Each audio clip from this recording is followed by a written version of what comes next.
Jordan-Hare Stadium. This is what is called by the Tiger football team the Tiger Walk. There are paws that are painted on the streets, and the fans now have spilled over the curbs and onto the street as they want to touch their heroes and wish them well in tonight's matchup against arch rival Tennessee.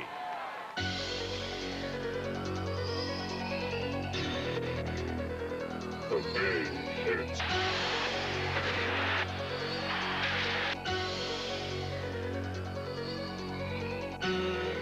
To win the SEC.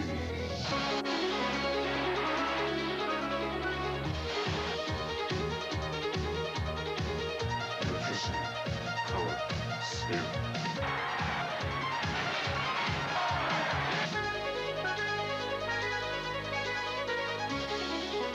Gentlemen, call it in the air.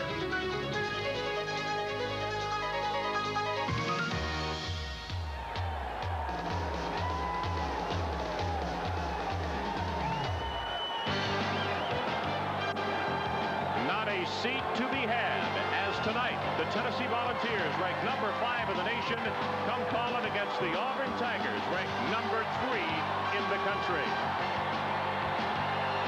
Hello, everybody. I'm Ron Franklin, and welcome once again to ESPN's continuing coverage of CFA football in prime time. What a rivalry and matchup we have here for you this evening. In fact, one of the great rivalries, not only in the Southeastern Conference, but in the entire country. Now, for some of you who live outside of the Southeast, you might be saying, oh, wait a minute, I thought Auburn and Alabama were the big rivalries there. Well, they are. But probably the thing that separates the Southeastern Conference from any other conference in the country is so many great and storied rivalries. This is just one of them. And they come into this ball game tonight, number 3 against number 5. This is normally the table setter. It is played early in the year. It gives everybody an indication of what the conference race is going to be like. Gary Danielson is standing by at a little bit calmer place and talks about some of the keys of tonight's ball game. Ron, I'm in the calm serenity of the Auburn weight room to emphasize the point that tonight it's not necessarily going to be trick formations or horizontal and vertical passing game stretches or fancy formations that's going to tip the balance of this football game. Now, that's not to say we don't have plenty of skilled players. Wide receivers, running backs, quarterbacks, defensive backs, as good as anybody has in the country. But tonight, I want you to focus on those offense and defensive linemen. You know, the guys that would rather spend their summer chasing these 400-pound bench presses instead of a golf ball or shooting hoops like us so-called skilled athletes. These are the guys that help make this the number 3 and 5 teams in the country. Look at Tennessee. They've got a huge offensive line. 2 tackles, Charles McCray and Antone Davis, both 300 pounds, and both helped gouge this Auburn defense for 350 yards rushing last year. Auburn, they've got some players also. On offense, Ed King. Sports Illustrated said that this guy's going to be an all-pro in the NFL during the 90s, and he's only a junior. And on defense, Lombardi and Outland candidate David Rocker, as good as anybody that's ever played here. Really, though, that's only half the story. The other half of the story, well, I really don't have to tell you that, because just look for yourself and listen for yourself. They've got 85,000 Tiger fans that are going to be the best 12th man and home field advantage in college football today.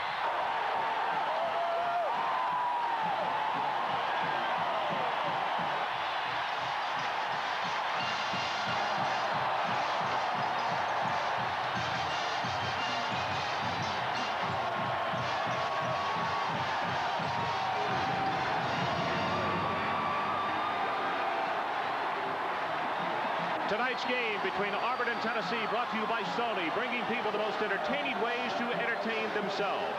By Truck Guard from Shell. Think any oil can take care of your truck? And by Kuppenheimer, America's #1 value clothier for men. 5,214 natural turf, and they have been rocking and rolling like this since about an hour and a half ago. As you look at the head man, Johnny Majors, in his 14th year at the University of Tennessee, 23 years overall as a head coach. The white headgears with the big orange tee from Knoxville. And on the other side of the field, his alma mater is Georgia, played college football there, but in his 10th year with the Auburn Tigers, Pat Dye. Paces the sideline in his customary Auburn baseball cap.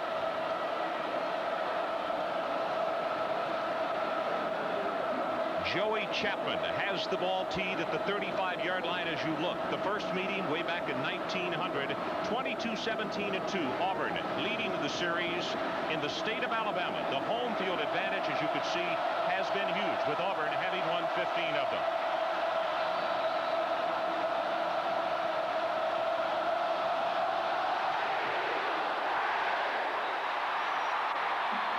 Seven yards deep in the end zone. Auburn will scrimmage from their own 20-yard line. So now let's take a look at the diehard starting lineups. Offensively, the freshman Stan White out of Birmingham, Alabama. He will have behind him Tony Richardson, a true freshman, and the veteran James Joseph. The wide receivers Greg Taylor and Shane Wasden. The tight end is Victor Hall. Bob Meeks is the center. Ed King, the all-everything left guard. Tim Tillman on the other side, and the tackles Chris Gray and Rob Selby.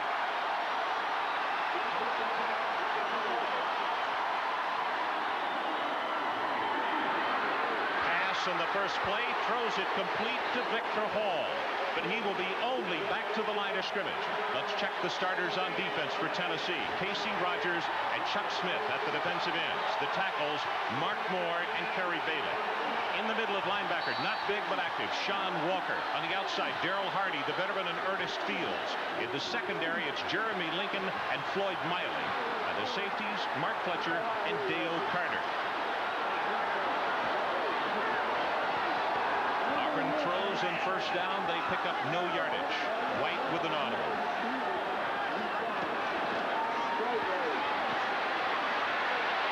Has this one incomplete is Greg Taylor, the intended receiver. And Gary, he looked away just as the ball got there. No doubt it. Stan put it right on the money right there. They're using the Bear defense. Pat Dye told us he expected it. They practiced against it. They worked on it. They're ready to audible. This will not be trying to knock heads all night with trying to run the ball against an 8-man defense. They're going to put it in the air. He says we have to throw it 50 times. We throw it 50 times. Great confidence in Stan White. Stan only a freshman, and he will see a lot of looks early from this Tennessee defense. He needs the 30. Set screen, incomplete. Shane Wasden, the intended receiver, and a youngster possibly with a couple of butterflies early on.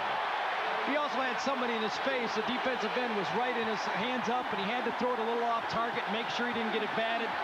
That's what happens sometimes. Good defense. They're pressuring him early.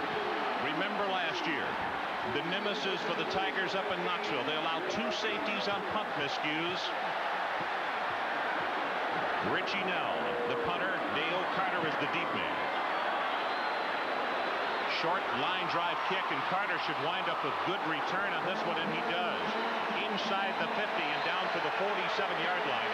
It's only a 34-yard punt and 5 on the return. So let's look at Tennessee offensively. Andy Kelly out of Dayton will start at quarterback. He will have behind him Tony Thompson and Roland Poles. The wide receivers Anthony Morgan and Alvin Harper. The tight end Von Reeves. The center John Fisher. This is a great offensive line. Tom Myslinski and Doug Baird are the guards. And the tackles Charles McRae and Antone Davis.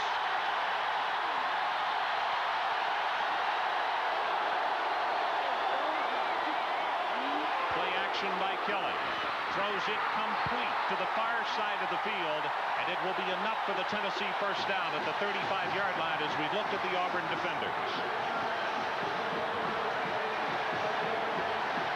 Richard Shea is the nose guard. The 2 defensive tackles. David Rocker gets a lot of attention. Don't forget Lamar Rogers. He's a good one. Inside backers Kerrigan Cunningham and Darrell Crawford. On the outside, it's Ricky Sutton and Benny Pierce. The corners are Ramsey and Barlow, and the safeties Wiley and Wallace. Tony Thompson fumbles the ball, and Auburn has recovered at the 25.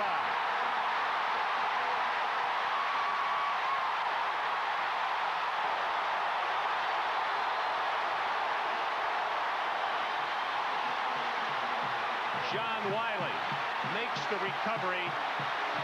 And Gary, Auburn having given up the good field position, what a huge break. They had to have something like this. There's no doubt that Thompson's going to run the ball back to the weak side of this formation all night. Auburn is playing their defensive secondary to field. That's going to be the game plan. Run back to the tight end behind that huge offensive line. Cunningham with the hit. Wiley with the fumble recovery. James Joseph, as on this series, Auburn comes out with the ball on the ground, and he will go for 1, maybe 2 yards. He's the senior from Phoenix City, part of the glue and heart, says his head coach of this offensive unit. Has rushed 22 times for 119 yards and 2 touchdowns in the early season. Little different football. Both teams trying to get their quarterbacks off the mark early, loosen it up, throw the ball. They're both coaches said they're going to take balance is what they're looking for tonight. White, tip intercepted, and Gary, in watching that, the timing pattern, he was late on the delivery, and I think the youngster definitely is suffering the crowd right now. Well, no doubt. We watched him practice. When you're on the field, this freshman, you really can't take your eyes off him on the practice field. He throws ball after ball. He's got great feet, but you can't throw the ball to the outside late, and that's what he's done here. Good thing he threw a high ball because that had a potential of being picked off right there. Miley had broken extremely well in the ball. He probably is one of the best cover men in that Tennessee secondary. Junior from Fort Lauderdale. 3rd down, Auburn. They need just to cross their own 35-yard line.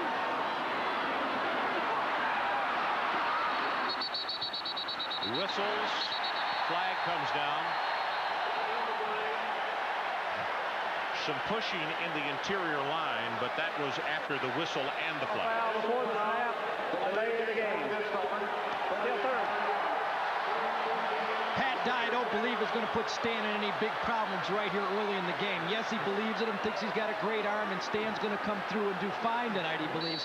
But not 3rd and 15 early in a game in his own, backed up in his own zone. I look for a draw, maybe a safe screen pass, something that they want to take the pressure off the young guy. Sets the screen, that's Joseph. King, one of the blockers in front, and he will take it out. Not enough for the first down as he crosses the 31 to the 32-yard line. Going to be good for 12, and Mark Fletcher, the strong safety, is there to make the stop. And the Volunteers with another stop as far as the series. Tennessee just dropping in zone. Actually, both coaches real happy with that outcome. Auburn wanted to pick up 7 or 8 yards to help with field position. Tennessee, anything but a first down. First kick good for 34. Now this is a good coverage kick here. Carter signals for the fair catch and executes it at the Volunteer 27. 39 yards in the kick. Just over 12 to play opening period. Nobody on the board as yet. Versus Auburn is brought to you by Jeep. There's only one Jeep. And by Howard Johnson. Where are you going this fall? Go anywhere and get it on the fall sale at Howard Johnson, coast to coast. Well, what you're looking at is a live picture.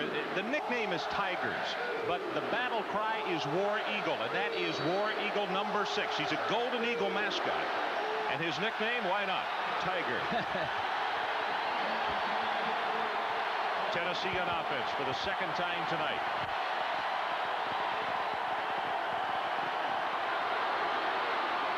Tony Thompson, left side as a flag is down, and he squirts through a big hole behind McRae and Myslinski.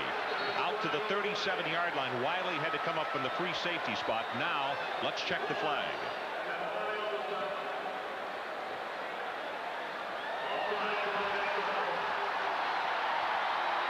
Pat Dye has to be thinking on the near sideline with that signal of offsides against the Tigers that they have had a delay of game penalty, and now this. Small mental errors that he doesn't want creeping in at any time, but particularly in a big ball game like this early. One of the problems of playing at home is sometimes you just get a little bit too jacked up. I mean, you got the whole crowd. You've been thinking about this game for 2 weeks. They had an off game. You got the crowd around you. You're fired up. You just got to go back and do your basics and relax and play football.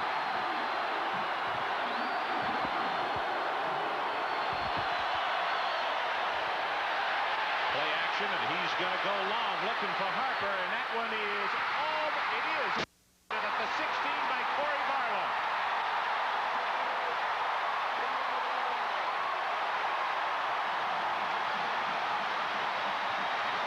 Kelly threw this one deep to Harper, and it was a post route, but late on the throw. Watch Harper change his mind after Kelly throws the ball. Harper could have ran the post, but the only guy running the post is Barlow. And I don't know I'm if not he sure caught that was that an one or not. interception. Let's see what little closer look here. Well, you really can't tell that he didn't, so we're not going to overturn it. And I really don't know what the penalty after the whistle again. So even though they get the interception, they're backed up to their 11-yard line. They have called illegal procedure against Auburn and have pushed the ball back to the 11-yard line. Too much celebration after the play was the procedure call.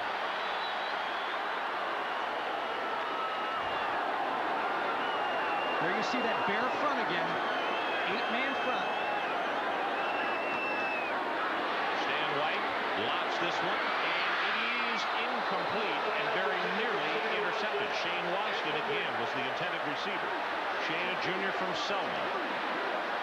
Carter and Jeremy Lincoln had that one covered well. Stan has to be careful. You can't throw a post with the free safety in the center of the field. He has 8 men up, but they're still keeping Carter free in the middle to funnel everything towards him. That was a very bad read. He's lucky to get away with that one again. 11:41 left in this opening period. Everybody trying to settle down and settle in on a game that has been talked about since last January the 2nd, I guess. Draw play, Joseph, and he will get nothing. In fact, hardly back to the line of scrimmage, as Tennessee was right there. Casey Rogers, the junior from Humboldt, 99, was the first man to make the stick. Read that very quickly, kind of a draw action, came off and made the nice play. So it's 3rd down, and for Auburn to maintain possession of the football, they've got to go all the way out to the 27. What kind of call are you looking for here, Gary? I don't think he's going to chance anything again. Something safe. Look for another draw, a quick screen, or something very deep, maybe. Tony Richardson, the true freshman fullback out of Daleville, Alabama, checks into the ball game. White is hit and is sacked at the 2-yard line as Chuck Smith comes knifing in from that right side. That's a loss of 8. And now Auburn will have to punt, and they do not have the advantage of a full 15-yard drop. On the left side of your screen, it's Chris Gray, number 68, a converted tight end last year who gets beat on the inside by Smith. Watch him come out, and he overruns it. The inside, you never let him go inside on that blind side of the quarterback.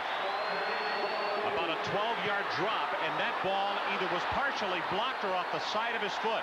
Is bounding at the 25-yard line.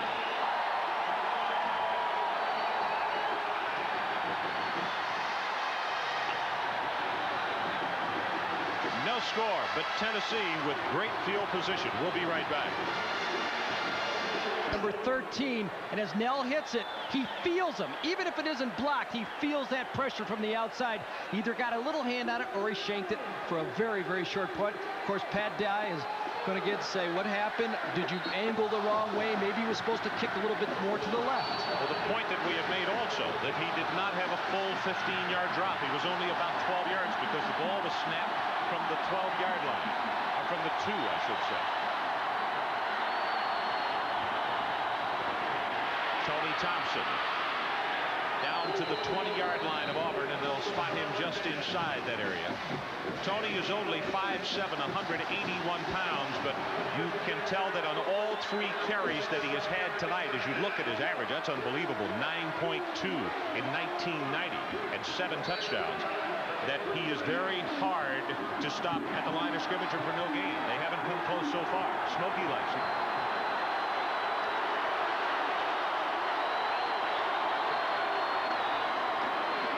Thompson again. Flag is down. That's going to be a gain of a couple. Cunningham, 47, one of the first men there to make contact along with John Wilson. I think Tom Myslinski jumped off a little bit ahead of the snap count that time.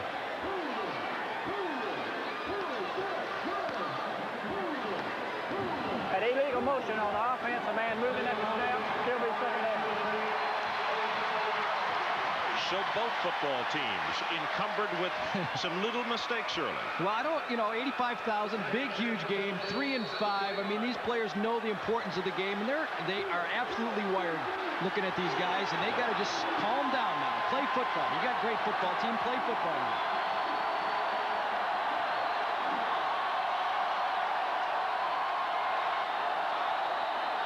Blitz from the outside by Auburn. Pass is thrown complete, but only at the 18-yard line. And that's going to be to Carl Pickens, the all-purpose player for Tennessee. He played defense some last year besides playing offense. And they said we could even see him tonight on the defensive side. He played defense, and how about high jump? 6 feet 11, 3/4 on the track team. Not a bad athlete to throw. Just throw it anywhere near him, he can grab it.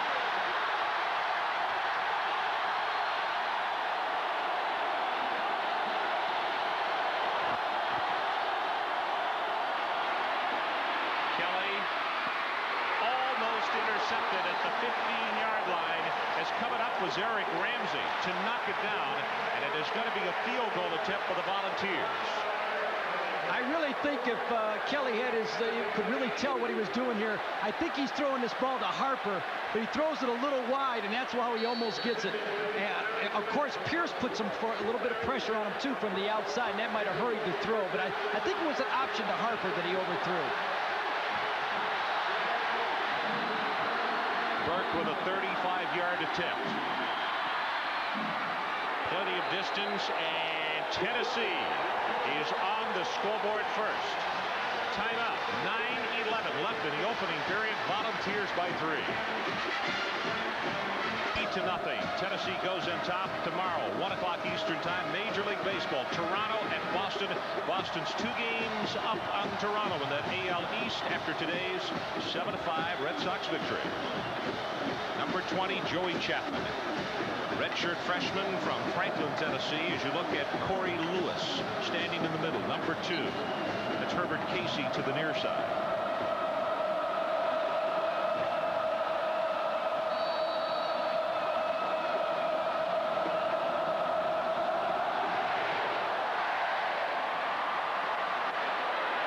Lewis 3 yards deep, and he is signaled by his teammates, don't bring it out. So again, good job by Chapman to kick it into the Auburn end zone. There is a flag down out at the 23.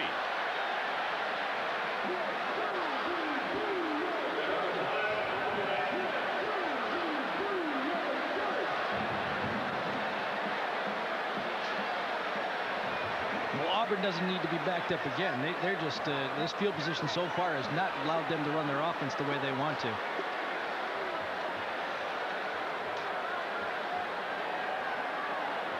After the play was over, we had offsetting personal fouls against both teams.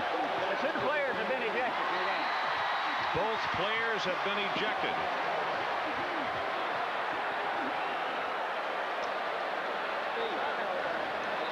One of the things that Pat Sullivan said about Stan White is we can't ask him to do anything in the 4th quarter that they're not going to let him do in the 1st quarter. They've got to get him on track. This is a tough defense. They've started their own 19. As you can see, they're a little bit nervous about letting him do everything down there. Joseph. Flag goes down. Takes it out for about 4 yards. Still some pushing and shoving in the secondary. And now let's check the marker at the 21-yard line.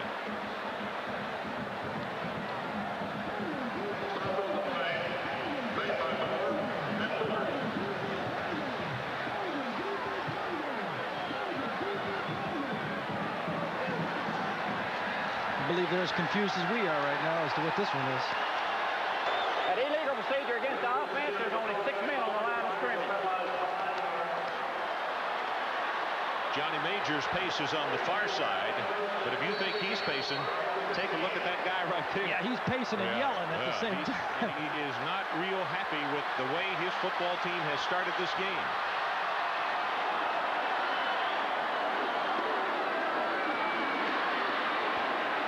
Joseph to the 19. We will continue to check. The referee said the 2 players were kicked out of the ballgame, but we have just checked with David Housel, sports information director here at Auburn, and the head of officials said no one was kicked out. Well, I sure heard it. I don't know if they did it.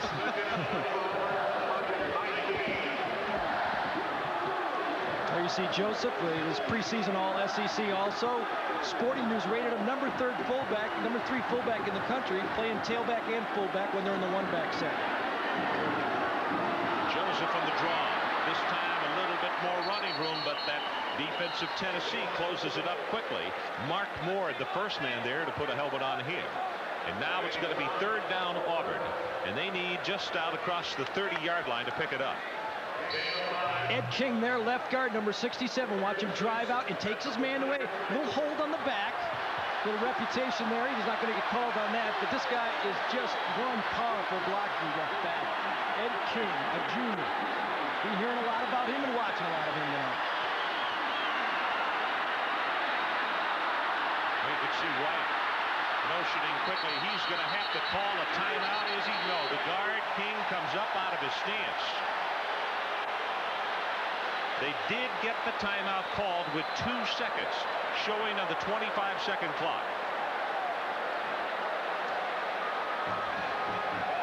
Well, they have not been a piece of uniformity so far. Ed King's got his eye on the clock. He's going to give the freshman a little bit of help. He says, hey, you got to call timeout. Stan White, you're in the wrong formation, guys. Get over here. He's looking at the clock. He's trying to look at the defense. Somebody says, call timeout. Come on, please call timeout. How about the All-Americans going to call timeout? Thanks, Ed. Thanks for making me look bad in front of everybody. Herbert Casey, number 20. He's only a sophomore from Foley. And he is the player that White was trying to get to come in motion. I think he probably lined up wrong, and he lined up on the wrong side of the formation, and they just couldn't run the play with him on that side. He had to move him. I'd like to see him throw the ball deep downfield. You get an interception, 20, 30, 40 yards downfield. It's just as good as a punt, and let it air it out a little bit.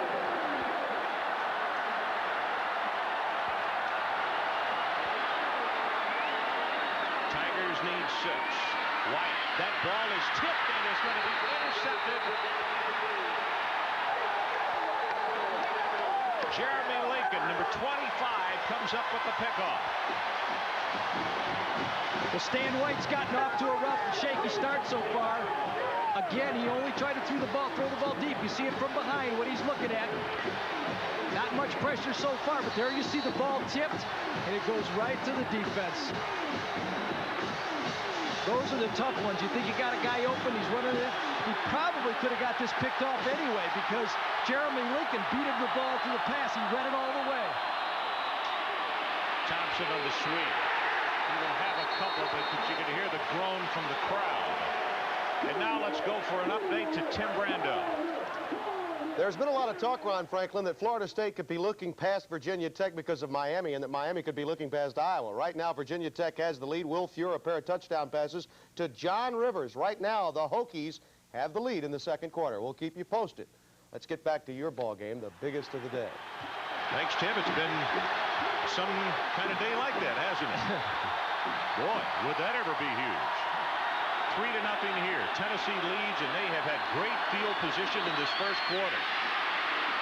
Thompson again hammers his way behind that big offensive front, this time utilizing Antone Davis and Doug Baird.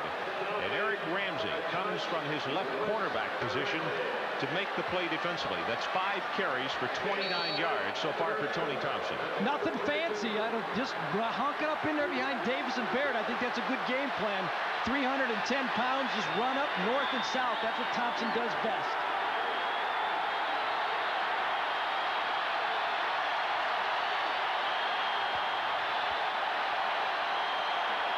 Third down. Reverse.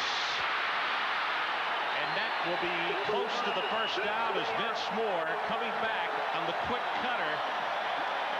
Ramsey again had to make the play, and let's see where they're going to spot it down. That is plenty enough for the Tennessee first down as they put it just inside the 15. Real well-conceived play. You can see on the right side of your screen, they line up Davis and McCray together and then run the reverse away from the Vince Moore. A very good design play. Put both tackles on the left side, then ran the reverse to the right.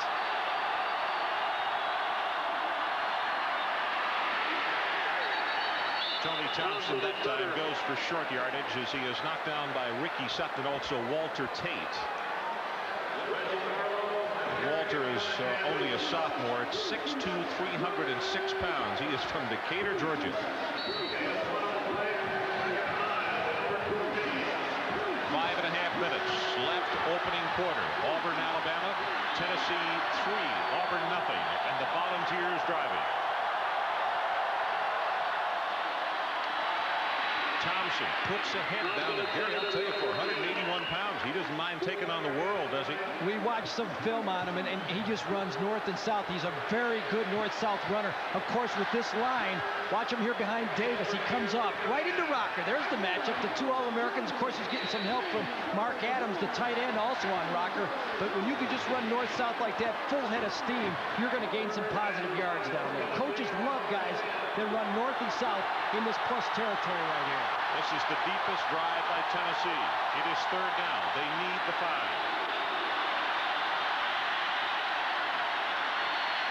Thompson on the draw, going to be hit in the backfield and will be knocked down for the loss as 91 Lamar Rogers stops him for a loss of 3.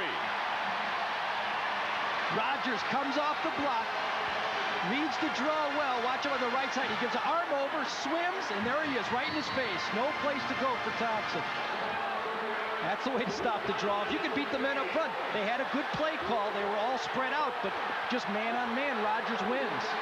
Greg Burke hit his first attempt tonight. This one coming from 32 yards. And he knocks this one home. So Tennessee, with a couple of early breaks, comes away with 2 field goals, and it is 6-0 and Volunteers on top. Ron, things have not gone well for Pat Dye, but I think he's got to feel fortunate only being behind 6-0 right now. They have had great field position, Tennessee, and they just haven't been able to stick it in the end zone. Well, next week here on ESPN, game day begins at 11:30 with Chris Fowler, Lee Corso, and Charlene Hawks. Then Lafayette and Columbia at 12:30 Eastern Time. Followed by LSU at Florida. Gary and I will be down in Gainesville, 7:30 Eastern Time, and then immediately followed by Washington State taking on 18th ranked USC. Hey, what a strange situation today in Columbus, Ohio, as USC won. Called the game. But rarely do you see football games called because of weather, but not only the rain, but the lightning. And we saw it. I mean, it looked like if there was ever going to be a reason to call a game, that might be it. It was as bad as you could see. There you see Pat Dye. We had a quick look at the Auburn defense. They've done a good job here now. I mean, they kept it to 6-0. They have to feel satisfied. This will come down to Herbert Casey at the 10-yard line. Casey breaks it all the way out to the 40. 28 yards on the return by Herbert Casey, and Fletcher saved what was a lot more real estate. We're going to see the special teams playing. It's always big in a tight game. Casey just runs full. What a hole. I could run up that one. Then he gets a little dodge, and then he accelerates through.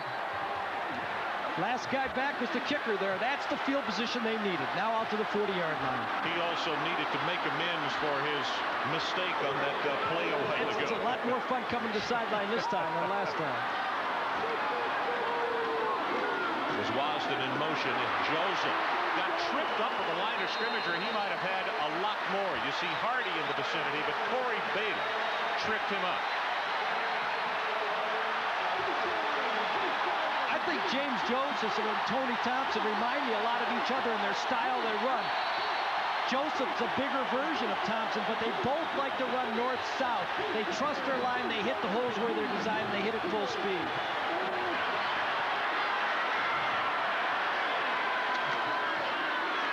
Inside handoff to the freshman. This is Tony Richardson. He is going to have the first down at the 50-yard line. As a couple of conversations continued after the play, you could see Bob Meeks coming on the block. And now all of a sudden, this Auburn crowd is getting into the ballgame.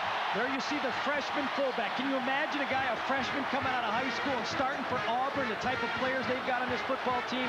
Pat Dye, though, he smiled the whole time he was talking about this guy. Said he just jumped out on us. A great blocker and fullback for him. Joseph, what a job as Hardy jumps in first. Darrell Hardy, a junior from Cincinnati. He had a field goal block against Colorado. 22 total tackles on the year, and the coaches say, Larry Leswell said the best way to describe him is he's just a very smart football player, very heady. He led him in tackles last year, too, in 1989. He just gets around the football and effort, dives over the guy to make the play there. I like that. Best field position of the evening for the Auburn Tigers. White asking for a block, and he gets clobbered, but he takes it down to the 40-yard line. Chuck Smith, along with Floyd Miley defensively, and that is very close to another Auburn first down. From here, it would appear he's going to be just a few inches short. I think he starts to feel good now. You know he's going to get hit. He gets a chance to run. He's going to get in the game. His heart's not pounding anymore. 4.6 speed for this freshman, and he's a big 6'2". He's not a little guy. He looks big, brawny, and he can run.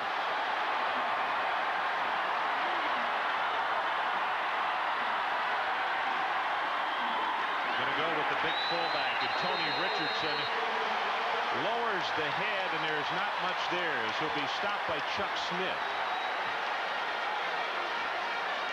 Ernest Fields, you also saw number 23 get off the stack. Ernest is a junior from Milan, Tennessee. 1:35 left in this opening quarter. Auburn, Alabama, 6-0. Tennessee on top. And I mentioned the fact that the Auburn crowd is finally into this one because of field position and mistakes. They simply haven't been able to be. They just had to hold on for now. Now they got some field runs and plays. White again freezes him with the play action, throws incomplete at the 27. And very quickly, let's go back to Tim Brando. Timmy. The cheer in Blacksburg, Virginia. Hokey, hokey, hokey high. We're the boys from VPI. It's 21-3 Virginia Tech. Tony Kennedy, a 26-yard run for a touchdown. The number 2 Seminoles down by 18. I know it's early. This, though, is news. Back to Ron. Yeah, you've got that one on the head, Tim. 21-3 over the second-ranked team in the nation. If that holds up, that will be a big, big game. Stacy Danley has come in as the lone setback, number 32. Pass incomplete. Greg Taylor is who he wanted. They were trying to throw on rhythm, but in Stan White's defense, he had a Tennessee defender in his face, Casey Rogers.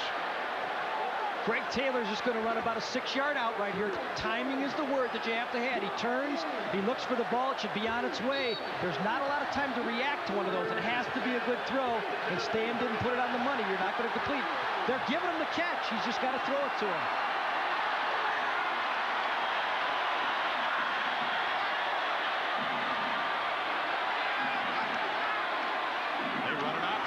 Pitch it back to Danley, and does Tennessee sit there and wait on that one? Floyd Miley came up from that quarterback position, and then he had a lot of help from a lot of friends. 87, Darrell Hardy, along with Kerry Bailey. And Auburn will have to punt it away after moving the ball for the first time across midfield. Richie Nell.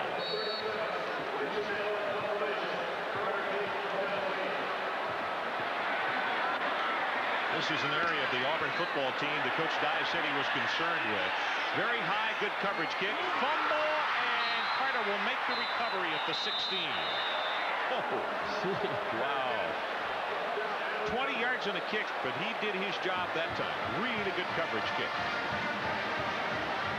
Well, he put it up high, he put it in the middle of the field, and Carter did the right thing by calling the fair catch, because if it hits down on the field, it could roll anywhere, but you got to catch the ball. Wayne Hall, the defensive coordinator for Auburn, said the thing that they feared most, the big play of the Tennessee Volunteers, is you get one more look at Carter's grab it, muffing the ball, and nothing but blue around him. But this is a part of the field that he's talking about. And this is where Tennessee burned them last year. Thompson going to be wrapped up after a gain of only a couple on the play is Dennis Wallace, one of the first men with Anthony Judge combining on the tackle. Auburn will substitute. They'll play a lot of players. Anthony Judge, a backup, is in there. James is in there. Willis is in there. They're going to play their backups, keep them fresh. The long football game in Auburn, the tradition Pat Dye learned it at Alabama. They're going to keep their players in there and keep them fresh.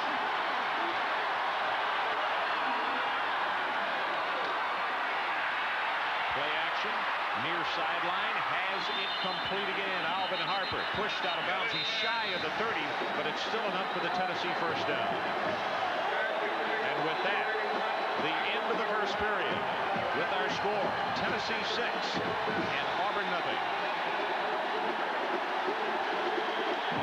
Supply Oldsmobile.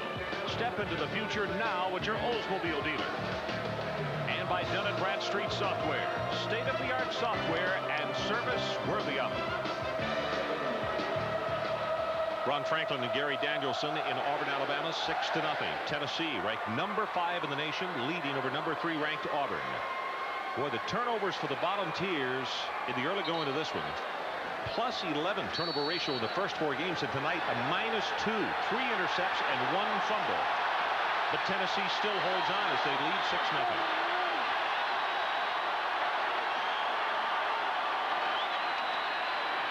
Thompson, there is nothing there as he will be knocked down as he tries to regain the line of scrimmage. First man to come across was Walter Tate, number 76. You see that American flag on the back of the Auburn headgears. We were told before the ball game that that will be a permanent part of the uniform. That is for the hostages in Iraq and also Kuwait. And they have yellow ribbons down in the goalposts in both end zones. They will stay there until those people are released. Fake the pitch. Got him to bite on it, and Kelly can't get the shoulder squared. It's incomplete. Once again, let's go to Tim Brandon. Florida State's making a move, though it is halftime and they trail 21-18. Amply had a 5-yard touchdown rushing. Brad Johnson to Shannon Baker, a 4-yard pass. And then Johnson takes it in for the 2-point conversion. So Bobby Bowden's club down by only 3 at the intermission in Tallahassee. Let's get back to your game and to Ron and Gary.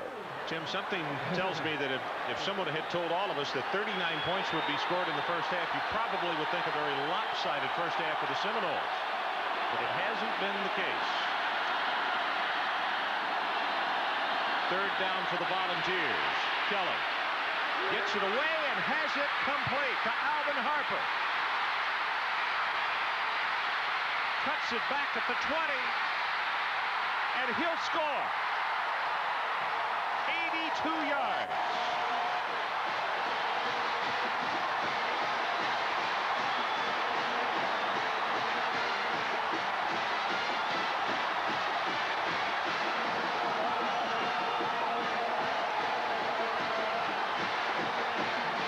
What was it Wayne Hall said, and I mentioned earlier, we can't give up the big play, and this is a 3rd and 10, which is almost inexcusable, isn't it? He puts the ball over the head, just in a perfect trajectory where only Harper can catch the ball. Once he gets into the open field, this guy's a track guy.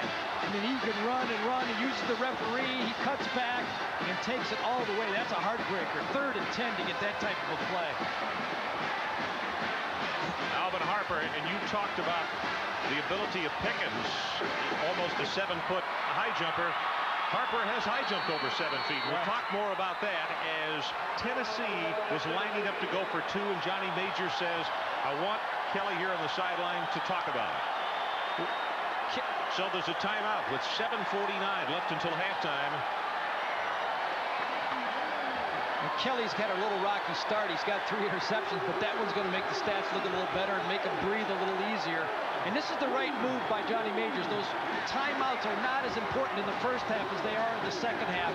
Make sure this is a big points right here. Get a couple points and take that to 14-0, and that's those 2 field goals turn into a touchdown real quick. Corey Barlow went for the interception. The ball just seemed to hang and go a little farther than he thought. And all of a sudden, Harper has it. He's in the open field. Well, we talked about the poise of Kelly.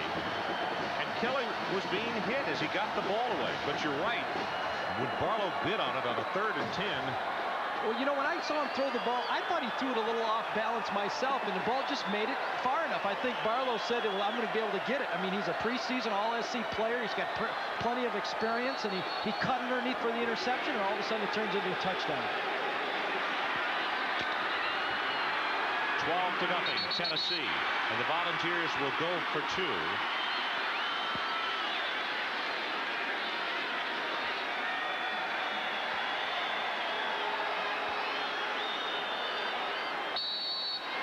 Well, the officials stopped it momentarily to talk over something.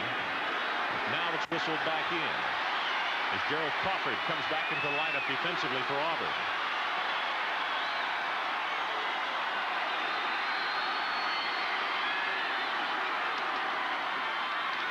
Hit is Ansler, and he will be dropped for a loss. So now there was a timeout. Tennessee 12 and Auburn nothing. Out there, Barlow tries to break inside of it, but Morgan has it. It's Harper has it. He cuts back, and there he goes. Look at those long strides. He looks, he sets him up, and he knows he's going to cut. Cuts back, turns him, and just runs away from him again. 82 yards, longest touchdown pass for Kelly and for Harper. Here you go, Kelly. This turns a 3-interception night. Yeah, give it to him. One more time. Yeah, one more time. Go to the bench, get some Gatorade, and have some fun. By the way, that's the longest touchdown pass for Andy Kelly, and also the longest touchdown reception by Alvin Harper at Tennessee. Going to be a short kick. This one is going to take a bounce, and Pedro Cherry will take the ball down at the 17-yard line. And now let's go back to Tim Brando. Tim. California and Arizona, Russell White, always the story for the boys from Berkeley, Ryan. Watch him here against Arizona. This has always been a topsy-turvy series, by the way. This could be the third straight upset if the Golden Bears get it done. White, 39 yards on the catch from Pulaski, and it's now 28-13, California. Let's get back to number 3 versus number 5.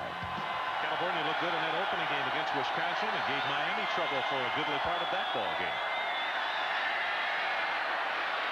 White has it complete. That's Fred Baxter, the tight end, sophomore from Brundage. Good for 14 yards. Fletcher made the stick. That's what White has to do, is just relax, throw the ball. He's got a great arm. The ball just rockets out of his hand when you watch it. It's in his hand, it's out of his hand before no wasted motion.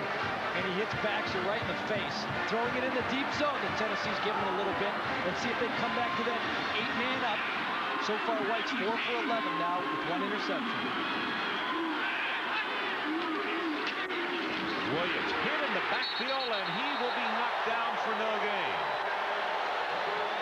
Boy, Tennessee defensively is Todd Kelly, who is backing up Chuck Smith, a sophomore from Hampton, Virginia. Watch Kelly come in here from the right side of your screen. He just comes in from the left side of your screen and just grabs and throws him back. Yeah, right on your head. Make the tackle and make it emphatically. Let him know. Get on TV. Turn around. Put the hands up. 12-0. Volunteers lead. Just under 7 to play until halftime.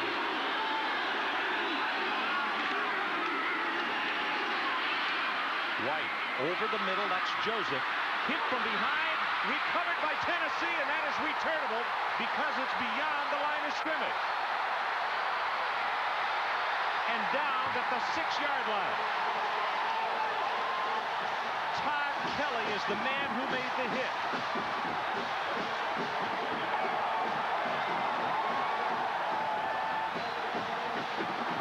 Lewis picked it up and headed for the end zone. You'll see it again. Nice safe throw. It's to Joseph. He gets hit from behind, and out goes the ball. Boom, it's flying. Lewis picks it up. Looks like he's going to score here. White is the only one that can turn him back in. He turns him back, and he bumps, and he runs. It looks like he's going to go down, and he's getting pushed from behind. Ends up on the 5-yard line. And Tennessee's pretty tough from the 5-yard line in. Amsler straight ahead, hurdles down to the 3-yard line. Tennessee like lightning. Boy, Kelly came into the ball game, and look at this. Tennessee inside the 5, 29 rushing TDs in their last 32 possessions. Does that say something about the really fine offensive line? I think it makes big and really fine offensive line. Fisher, Myslinski, Baird, Antone Davis, and Charles McCray.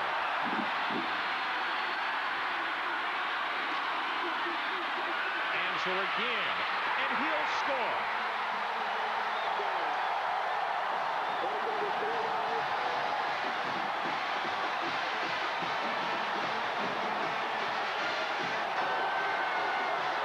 Amsler Auburn is a very valuable backup fullback.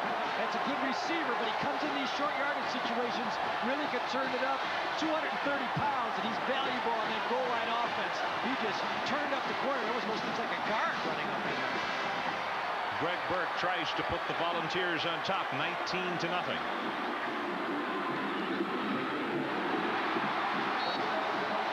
And he nails it. The goal line situation from the end zone, you're playing linebacker. Once he gets his shoulders turned up, he can just power it into the end zone. So far, it has been all Volunteers. 19-0. Not many people walk into Jordan-Hare Stadium and have their own way, but that has been the situation so far. And the battle in the trenches so far belongs to the Volunteers of Tennessee. And it kind of looks how the scoreboard does too. Also the turnovers. I mean, that's been the Joseph's had 2 big fumbles. That one from behind on a first down throw where he could have just fallen over the first down was a huge one. Corey Lewis from the 9. Gets around the corner, but he steps out of bounds close to the 25. Dave Thomas defensively. He's there to make the stop in the special teams. And it goes without saying for the Auburn Tigers, they need something out of this drive, point production-wise. Well, if there was ever a time for Stan White to get hot, I mean, they've got to open the game up for him now. He's got great tools. He's got to step back, throw the ball. He's seeing a lot of different defenses. Larry Lacewell said he was going to make it tough on him, and he has so far with a lot of different looks.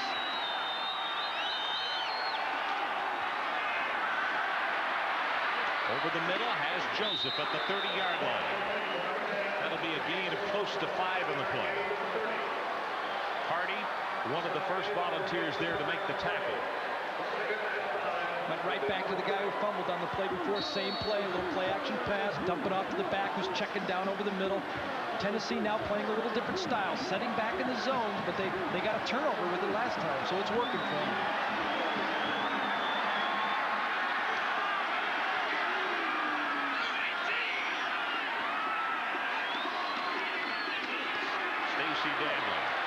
Cracked hard up to the 34.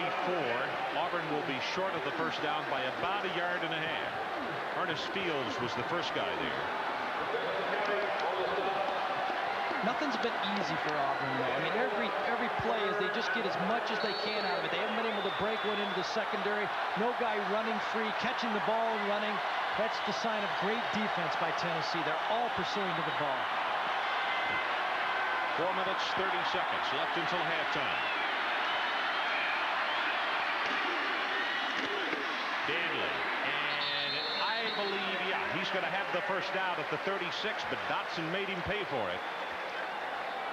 Dwayne, a sophomore from Hendersonville. Tigers were fortunate again that time. King pulled around on a short yardage play and overran Dotson. You can't do that on a short yardage play. Watch King. He comes around, pulling around, and he misses the backer. Overruns the backer. And all of a sudden, he's right in the ball carrier. That's what causes the fumbles. You expect that guard to be there. White, hand is hidden and is tipped away at the 42. White got the pass away, but just as he did, he was being hit by Mims. Chris Mims came around, 6'6", 230. You'll see him come from the left side. He's coming around. Stan sets up, but he's just got a free run him, and he gets pushed from the back by Selby. But that's all he had to do is get his arm up, because that's the direction that White was throwing the ball. I don't blame you, Chris. I'd be happy too. They're all over the quarterback.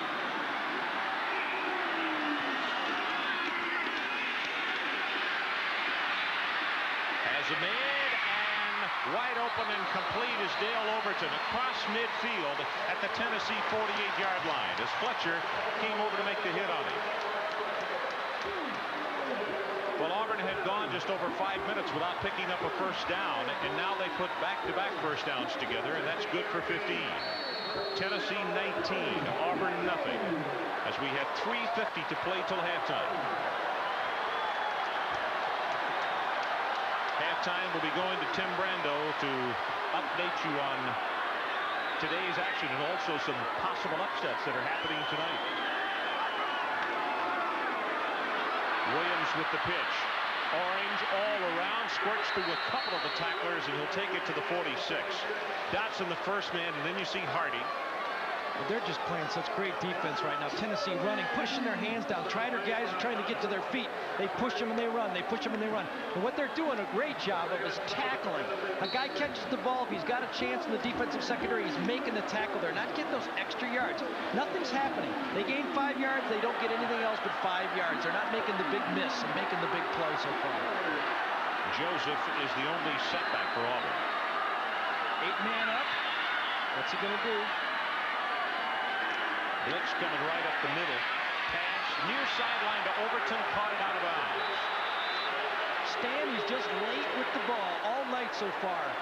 He had the right audible call. He read the blitz, but he just hasn't been getting the ball out of his hand in the proper rhythm. He just has to relax. He knows what he's doing. It's just a little tougher in front of 85,000 people in the SEC than it is on the practice field. Watch, just a little bit late. When he hits that 5th step right there, he's got to let the ball go. He hit the 5th, and he kind of took a couple more baby steps. Too late to throw the ball. 6 of 15, 1 interception for 47 yards for White so far. We've got too many guys out there. Taylor came on off the field. Complete to Wasden inside the 30-yard line. Well, it was almost an illegal substitution. I mean, the guy came on late. They went to a widespread offense to an I formation play action. Almost, I mean, it really crossed up Tennessee, and that's how they got the guy over the middle open so much. They went from a 1-back to a 2-back. The guy goes in motion, and suddenly he's on the bench. There you see him. He comes, he gets pushed in. That's the way he wanted to go anyway. Throws it on the mutton right there. Shane Wasden. High school quarterback. White in and out of the hands of Overton, and he had the ball deflected at the last moment by Lincoln. And a flag is down. That's going to be offensive holding against the Auburn Tigers. I think Wayne Gandy got a little bit of a holding right there to the blind side of the quarterback because Stan was throwing to his right again, and they'll back him up.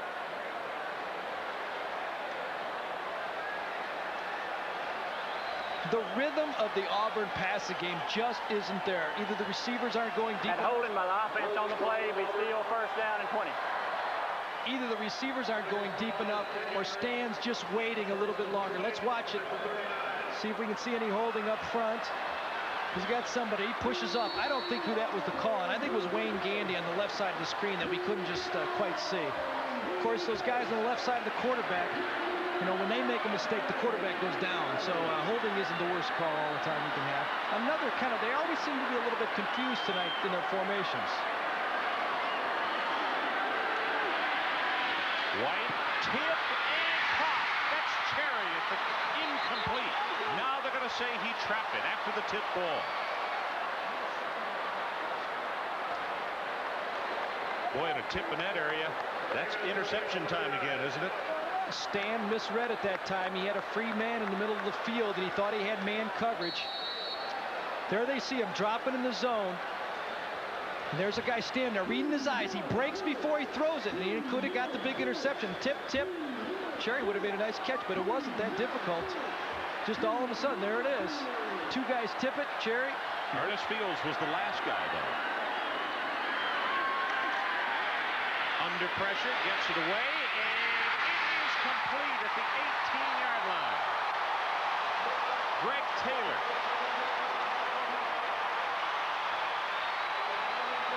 Well, it's going to be on his shoulders all night. Taylor's going to have to come through. Wasden's going to have to come through. Little play-action pass. He gets turned around. He gets pressure. Lets this one go. That's no fun. But he gets it just far enough. There you see everybody converge on it. But Taylor protects the ball very nicely right then. Puts his back into the secondary and makes the catch. Taylor is from nearby Opelika, which is right next door to Auburn. Rolls it. Complete, and the freshman Tony Richardson, he has to put out a supreme effort just to get back to the line of scrimmage because of Darrell Hardy. I think that's the key. If Hardy knocked him, jostled him a little bit, and then he comes out into the flat and doesn't have any depth, you complete a pass for no yards. He should be out there 2 to 3 yards deep. Clock is now under a minute and a half as it runs with 1:22, 1:21. Darrell Williams comes into the backfield.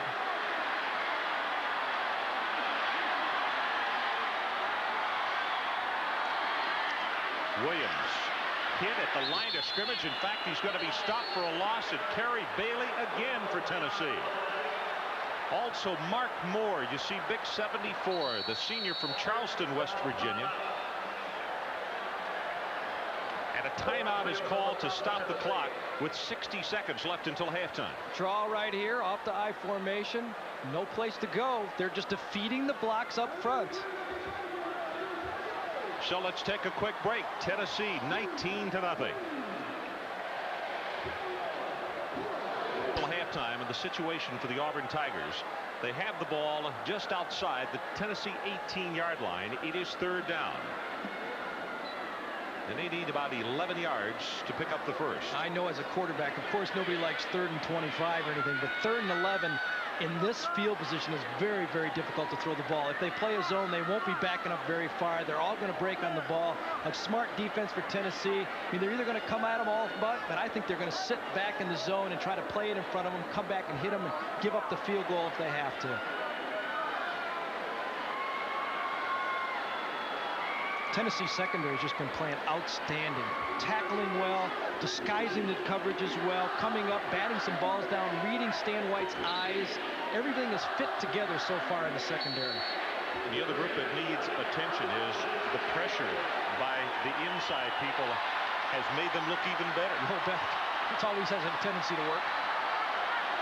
Tennessee coming with the 2 backers in the middle, also from the outside, and it is caught out of bounds.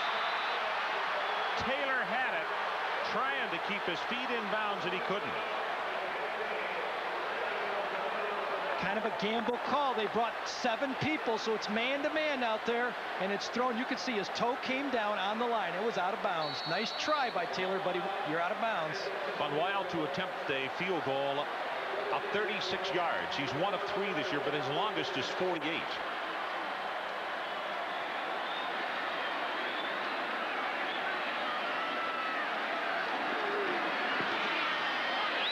Plenty of distance on this one, and he splits it.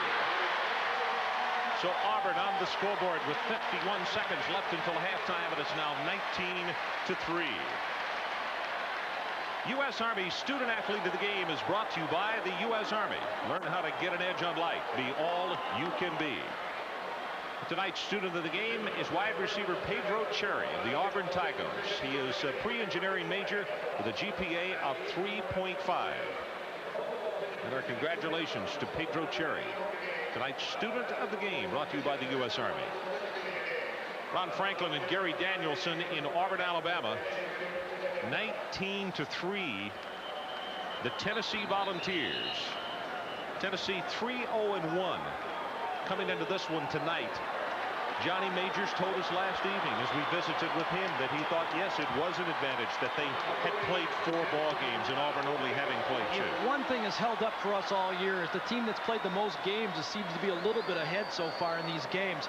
Of course, the home field advantage should balance that, but Auburn has been a little bit nervous, off balance, a little bit not doing the things that they do best. Of course, you know, you play against a guy like Larry Lacewell, the defensive coordinator for Tennessee. He's seen it all, been through it all, and he can put a lot of different looks on Stan White, and it's given him problems tonight.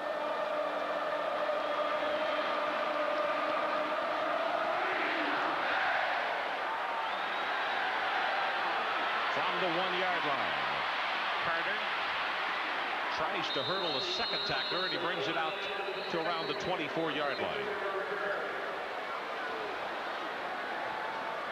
46 seconds left until halftime. We'll be going back to Timmy B. Talk about what's happening in that Cal and Arizona game. Also Florida State and VPI with a wild one going tonight. The number 2 Seminoles were trailing in that one. Had cut it back to 3 points at halftime.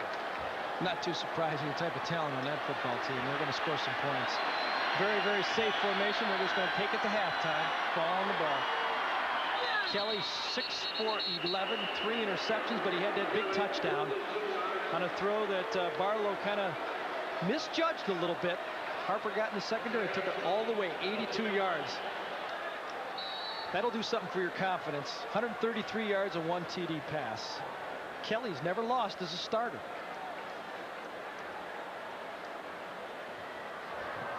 Johnny Majors talked to us last night and said the guy does all the things that you have to do to win football games. Gets the ball off on time, a great leader, command of the huddle, command of the offense. That's what Tennessee has to have, especially with the type of offensive line they have, where they're going to run the ball on anybody. So it is halftime, and Andy Kelly sprints for the locker room as the Tennessee Volunteers leading at intermission 19-3. I think everybody, along with a many thousand wearing orange here tonight, are in a state of shock right now. As am I. I thought that Auburn would play much better. They just seem to be out of sync so much. I think the defensive fronts and the change-ups have caused them plenty of problems. They haven't been able to run the ball, and Stan White hasn't been able to handle the mismatches and the change-ups in the secondary, and those are big problems for a young quarterback.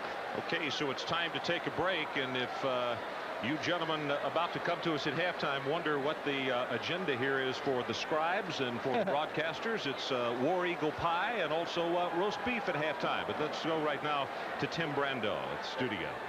The fact that the confusion has been the big factor in the first half as far as Auburn offensively. They've got a young quarterback. He's going to be a great quarterback. But any quarterback, senior or freshman or a pro quarterback, is going to have a problem when he's got people in his face and he's confused. He's starting to tip off his passes by staring down his receivers, and that zone collapses. But that hasn't been the only problem. They haven't been able to run the ball. 24 rushes for 54 yards is not enough help. Here you take a look at the defense. They try to run the zone, the draw play against the zone blocking, and they're just piling it up. Tennessee is tackling so well from the linebackers in the secondary. So what about the battle of the trenches? Something that we talked about off the top of the telecast tonight. You have to say that the Volunteers, for the most part, have won that. They've had the big play, but here you go. Look at Antone Davis. He's going to go against All-American and All-American David Rocker here. He pushes him back, and watch the enthusiasm when he gets up here. He knows he's got it in his hands. Right? Yes, I'm doing what I have to do, and that's infectious, and that's what they're doing. They haven't had big yards, but they have had positive yards, and that's what they have to do in this ball game, is keep moving the ball with that big offensive line. Well, here are some interesting numbers also as far as a comparison of stats in the first half between Auburn and Tennessee. Time of possession, Tennessee 9:56. Auburn has controlled the ball, but the turnovers have been so very big. Let's go very quickly to the statistics, and this is what it shows in the first half of play. Tennessee with only 5 first downs, 133 yards passing, rushing 48. And they've been effective pushing into the end zone. A tough day so far for White, but he has to rise to the occasion to get the team moving.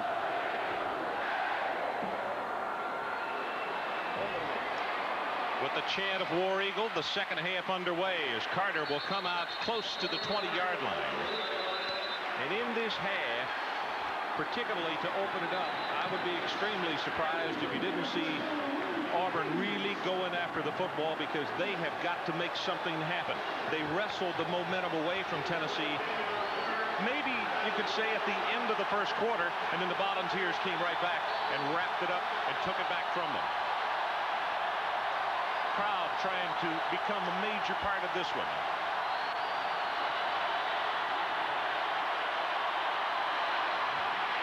Thompson hit at the line of scrimmage. It's going to be second down and 10. Well, not surprising that Lamar Rogers and also Ricky Sutton, number 92, as we see a fired up Auburn defense to open this second half of play. Look at the intensity. You can see it in their eyes. They've just got ripped from the locker room. I guarantee you, they've just been saying, your pride's on the line. This is your home. Get ready to play football.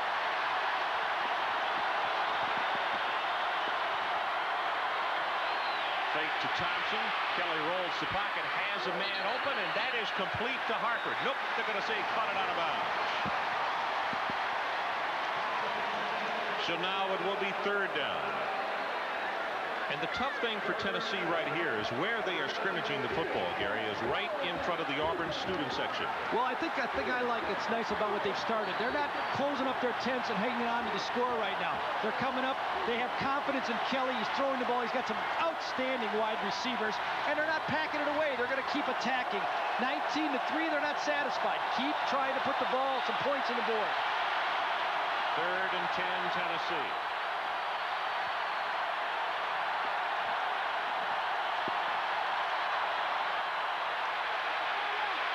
Kelly, incomplete, and the Vols will have to punt. Well, it's a good thing Kelly wasn't on target that time because Dennis Wallace had him zeroed in on that pass, and he was going to lay one on him. How about this? First punt of the game for Tennessee so far. Joey Chapman, an average of 44.5 yards per boot. His longest is 74. Freshman from Franklin, Tennessee. Shane Wasden is the deep man for the Tigers. This is a good high coverage kick. Wasden fumbles the football but gets on it at the 40-yard line. 41 yards on the punt. So the freshman from Birmingham comes on with a load on his shoulders with Auburn down by 16 and ranked number 3 in the nation. He's got a lot of help in that locker room. Pat Sullivan, a guy who won the Heisman here. There you go again, another late substitution in the huddle right now. A little bit of confusion. A guy's coming off barely. I don't know what they're trying to do. Williams breaks it for 5, counted off at close to 10 yards on the carry. I think it's almost illegal, the type of substitution they're doing real late like that. They got a receiver jogging off the field just prior to the snap, and they catch Tennessee a little bit off balance again with the counter trap up the middle.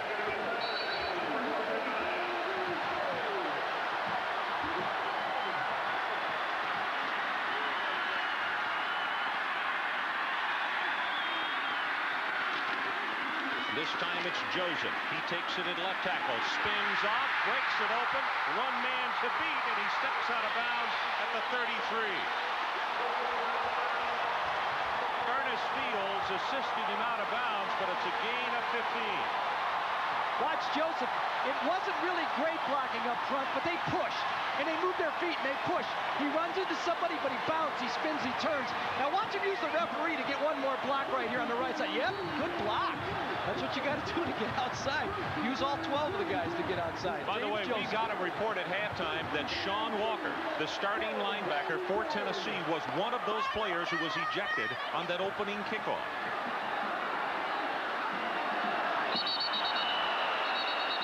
Fred Baxter, the sophomore tight end, broke off the line of scrimmage early, and this is right where Auburn started the football game. Little mistakes. Dead ball foul before the snap, illegal procedure, offense, still first and 15.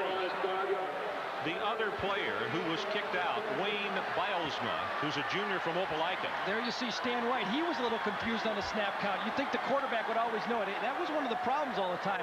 You have to turn around and ask guys. You're thinking of so many numbers and plays and formations, you forget the snap count yourself.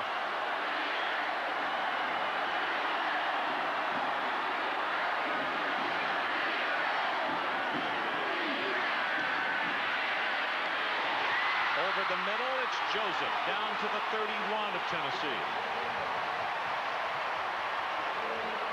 That really has been their most effective play so far tonight. They used 3 wide receivers, a little play action to Joseph, and after the fake, he checks down and gives him the throw over the middle, and that was about 11-yard gain right there on a play that's just really pitch and catch, and that's also the play that they got the fumble on, that they ran it back to the 5 where he got hit from behind. So Joseph just hang on to it. Second down and about 4.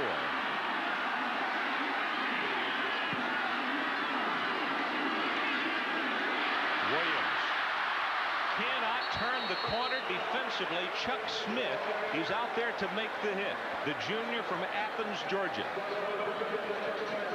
I'll tell you what, Tennessee has gotten awfully good play out of that position because Todd Kelly came in to relieve Chuck Smith, and he caused a fumble and made a great open field hit when he was in. They were really running. They were bringing the cornerbacks up in the flats, running too deep and their corners up. All of a sudden you see as a running back that corner in your face, and you're getting turned back into that pursuit, and the pursuit has been there. There's no place for the running back to cut back. 3rd and about 5. And the Tigers 2 of 10 on 3rd down conversions tonight. Joseph. The crowd tells you he has the first down and about 5 more.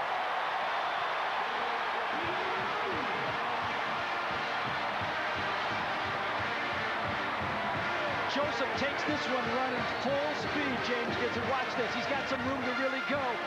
He's got it, and he's into the secondary. Boom, right at the knees. Dale Carter comes up, the junior college transfer, hits him. The free safety making the tackles on 3rd down. That's what you like as a quarterback and offense. Joseph, 44 yards and 12 carries. Pass is complete to Greg Taylor. Waltzes his way down close to the 15-yard line. Good for 13 yards.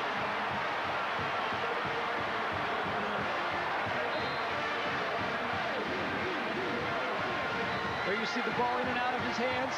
Gets it to Taylor. Taylor's going to make somebody miss. That's what gets the extra yard. That's what Tennessee was doing well in the first half. Not missing tackles in the secondary. 13 yards is a lot of yards at that end of the field. Tennessee with a player injured. And I would say from the way he is patting that, it looks more like maybe a cramp than it does a pull muscle, doesn't it? Hamstring or whatever. There's no doubt that he's stretching him out a little bit. I think it's Lincoln, isn't it? Jeremy Lincoln? I think so, but we don't see the numbers, so we'll just wait until we do get a shot. 11:20 left to play, 3rd period. Tennessee 19-3, and Auburn trying to come out of the locker room and send a message to the Orange from Knoxville. Yep, that's who it is, Jeremy Lincoln, the junior from Toledo, Ohio. That's when you can file away as an offensive coordinator and say, if he comes back in the game, let's test a guy like that deep, because if he starts sprinting out there, he could pop that thing again.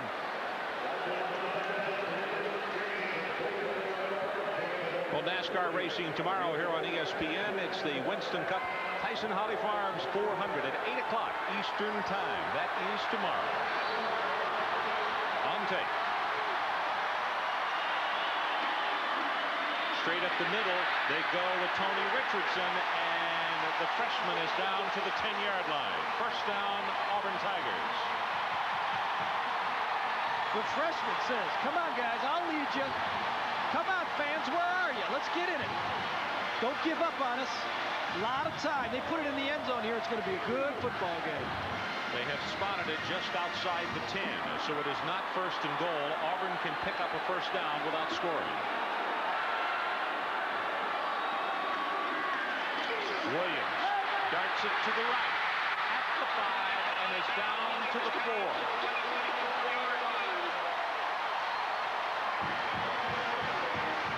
That's it. Get him going, Pat.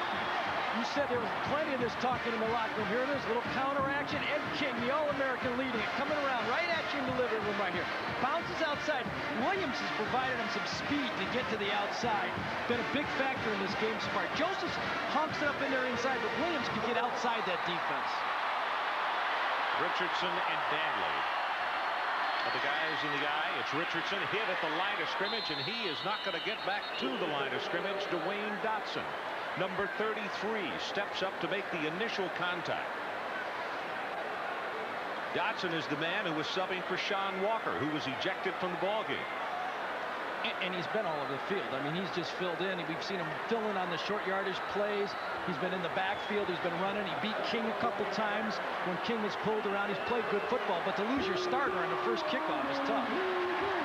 Tennessee defense has allowed no touchdowns in the last 10 quarters of play.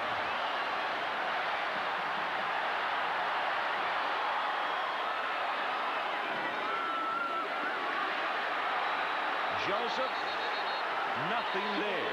Mark Moore was the first man to hit him. You see 74. Also Dwayne Dotson. I think Dwayne Dotson filled in there also. Moore defeated the block, but Dotson scraped in again. He's been playing great football. They tried to spread him out to the wide side of the field and then run where that linebacker vacated with the 2 wide receivers, but they slanted right into it, the defensive side for Tennessee. Third down. Auburn needs about 4 yards for the first down. Fourth down, I beg your pardon. Fourth down.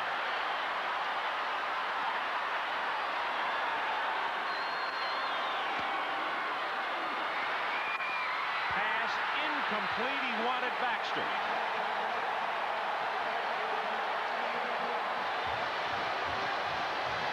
I think what you're going to see here is Chuck Smith Lance comes Nelson. unblocked. It's Casey Rogers. No. Lance Nelson putting the pressure. You're right, puts it on him. There's nothing he can do but throw the ball.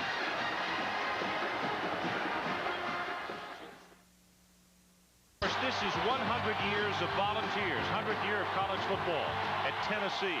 Those still photos that you were watching is the Volunteers keep it on the ground after stopping Auburn and bring it out to the 10-yard line with Amsler.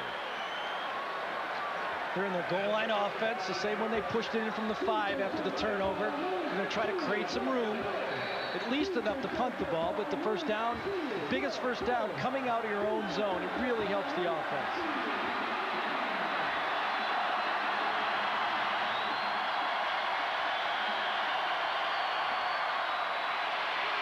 Amsler, and he is very close to the Tennessee first down out at the 15-yard line. In fact, from where they have marked it, it would appear that he has it. Dennis Wallace came up to make the hit on him.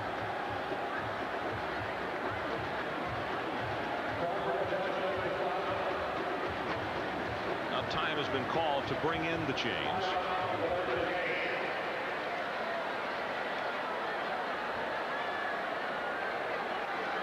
Same play both times, running behind Big McCray. Tilt the backfield that way. 2 plays, a first down from right there. That's not a good sign for the Auburn defense. It was tipped off. They knew where they were going to run, and they just powered it out of there. Well, Auburn took the ball in their first possession in the second half with the punt and had the ball at their own 40, drove it right down the field, and then on fourth down, couldn't connect. Guarding the football. Boy, does he take a hit. Hangs on to the football as Darrell Crawford came up and checked his number very closely. Also Pierce.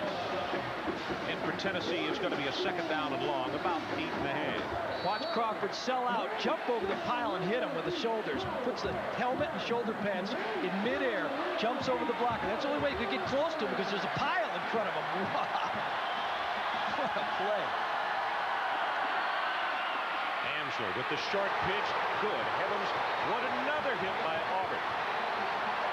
That's Dennis Wallace, the strong safety, a senior from Carrollton, Georgia, number 30, who came up and just tattooed him. Watch it this time. They pitch it a little bit wider, so this time the free safety's the guy that has to fill. Yes, face right on the football. Just how they teach it. Get up. Yes, sir. Goal line defense against goal line offense there.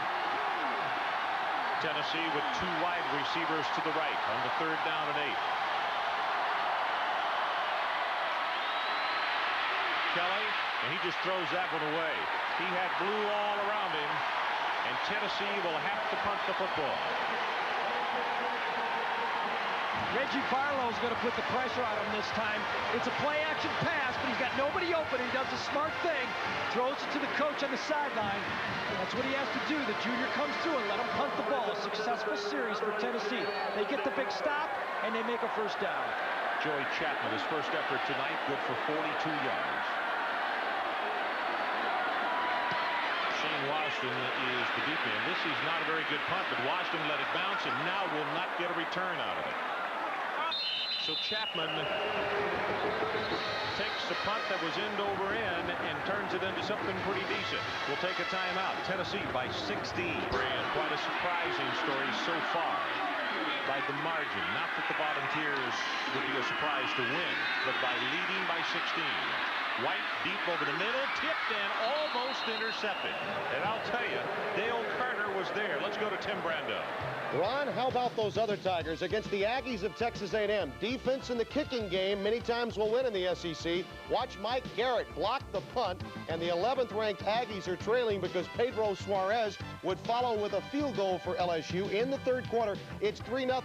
Now in the fourth quarter in Tallahassee, Virginia Tech trailing by 4. Terrell Buckley, a 53-yard interception return. Thanks, Tim. 19-3 our score. We're just under 6.5 to play third period.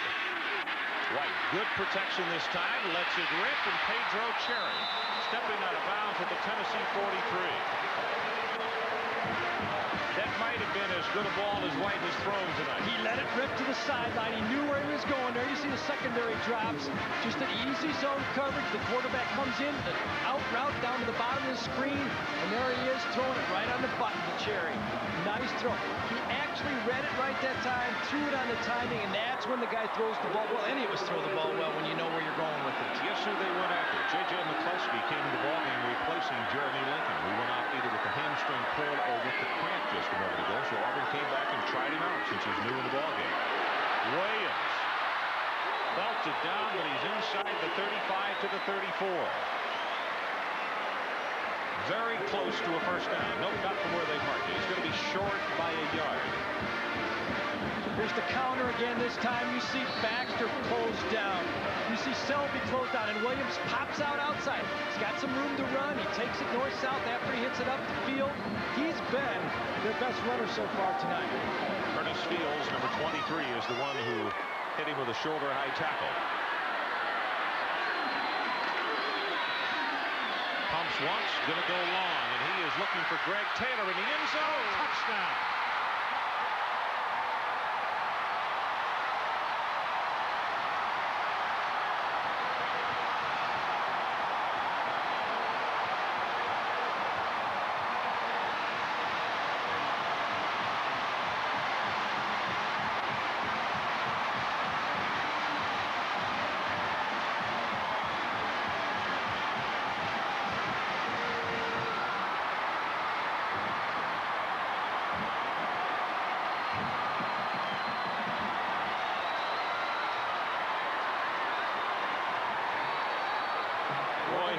The pump fake, and the defensive back bit on it. The receiver never really broke down, though. There was no reason for him to bite. Now they're going to go for 2 right here. It's 19-9. They'd like to get it within till 19-11, so an 8-point difference.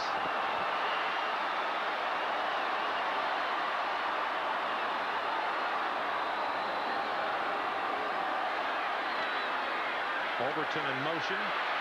White throws back into the middle for Overton, incomplete. Let's go back and take a look at the touchdown pass to Taylor. You'll see White, a little pump fake. Taylor actually never faked, though. He just ran a streak all the way, and watch this pass. No wobble on this one. Right to the corner of the end zone. Boom, right in stride. Perfect throw. These people never thought of CFA football, where Tennessee is taking on Auburn in a matchup between two of the oldest rivals in the Southeastern Conference. The Tennessee Volunteers with a record of 3 wins, no losses, and 1 tie, while Auburn is 2-0. Due to time constraints, we are moving ahead to further action in this game. Be sure to tune in to ESPN's College Game Day each Saturday at 11:30 a.m. Eastern Time for previews and features of upcoming. Number 3 against number 5, and right now number 5 is knocking on the door again. Tennessee leads 19-9. They have a 3rd and goal from the 3.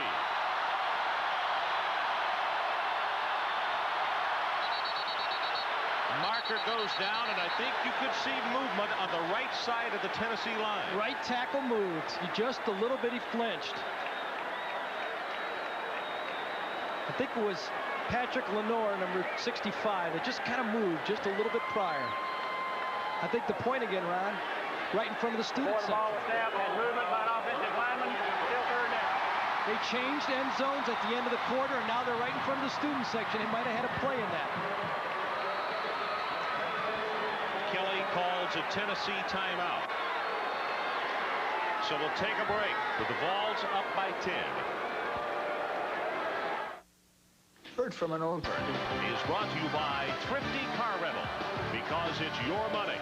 Call 1-800-for-CARS or your travel consultant. And by Delta Airlines. We love to fly, and it shows. Part of the capacity house here in Auburn. The situation. It is 3rd down and goal from the 7 for Tennessee.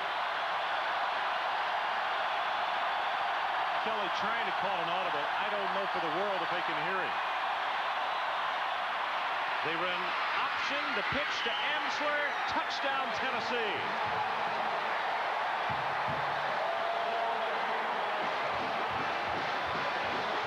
Kelly made a great play there. The whole Auburn defense was shifted to his right when they tried to spread it out. He audible to the option to the left. He had the pitch man, pitched it out, and Amsler just runs over the free safety into the end zone. Great call by the quarterback. You don't always have to win the game throwing the ball. Greg Burke to attempt the extra point and try to put Tennessee up 26-9. The Volunteers, an underdog coming into this ball game tonight, ranked number 5 in the nation against the number 3 team.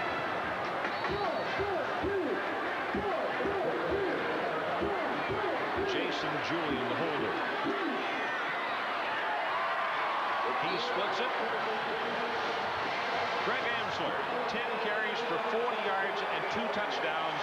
And he is the young man who scored for the Volunteers just a moment ago in the option play. There you see the option on the right side of your screen right there. They're outnumbered. He pitches it off, and he just rolls into the end zone, going to run right over Wiley. Wiley's a great tackler, but Amsler's a little bit bigger than he's used to hitting down on that 2 or 3 yard line. Big play of that drive, though. Remember, they had him stopped on the blocked field goal, but you cannot hit the kicker. It's not like the punter when you can hit him if you block the ball. The kicker is protected, and he catches him right on the right foot. Tough break for Barlow. I mean, he's given it all to kind of come across and make the block, but that is a penalty. Pat Dye was wrong. Even though it was tipped, it's still protecting the kicker. It's not like the punter. 26-9.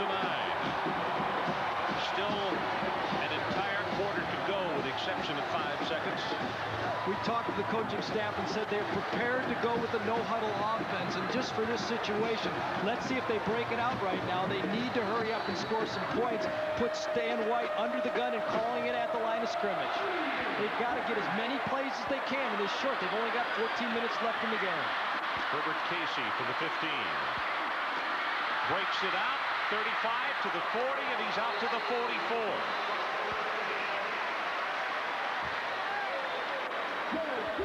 Storyline in this one so far.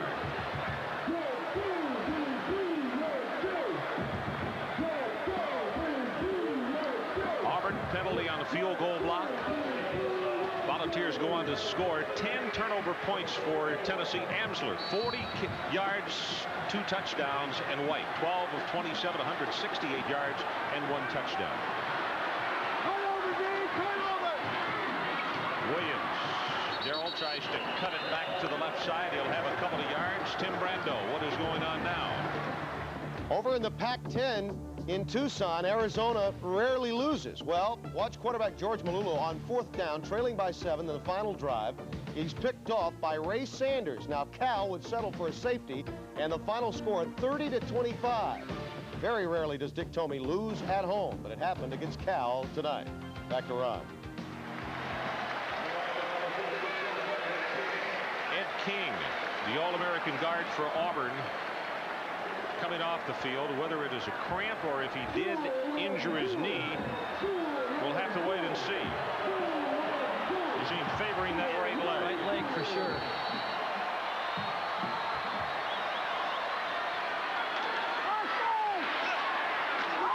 Incomplete as Joseph was about to have his head taken off by Lance Nelson.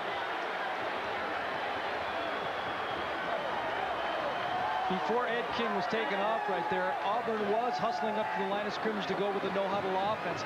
But it's 3rd and 7 now. I mean, they've got to take their time. This is a big first down, and it may already be the situation where they have to chance it on 4th down.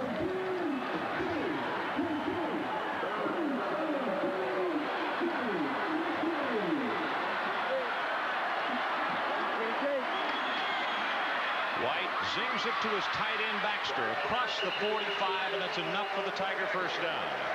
Here we go, at the line, make the calls. Get everybody lined up.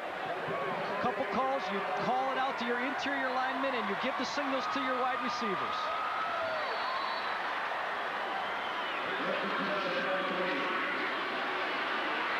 White to the near sideline, has it complete to Wasden. Breaks it inside the 35, and he's to the 32. That is an Auburn first down after a gain of 11. Dave Thomas defensively for the Volunteers. Clock stops. He has time now to get another play called. They got to push it in the end zone fast. Tennessee having to hustle a player off the field. Mark Moore with the no huddle.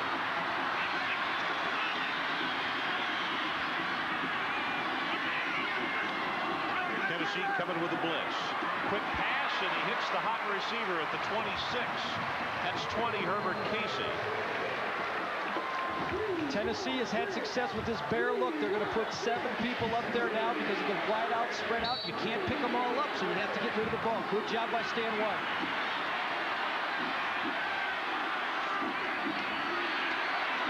White, incomplete.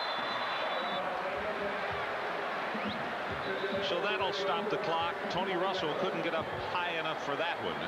First time that we've seen him tonight. Tony is a sophomore from Birmingham. He comes right out of the ball game. The number 4 Dale Overton will replace him. A lot of people call this the smash route, the delay route. The receiver walks off a little bit 5 yards deep and reads the zone coverage. If they come from the outside, he runs in. If they come from the inside, he stays out wide. It's like throwing almost a long handoff for the quarterback. Third down and about 4. Pressure up the middle, caught again by Baxter, the tight end, and that's another Auburn first down. There is a flag down deep in the secondary, way down at the 11-yard line.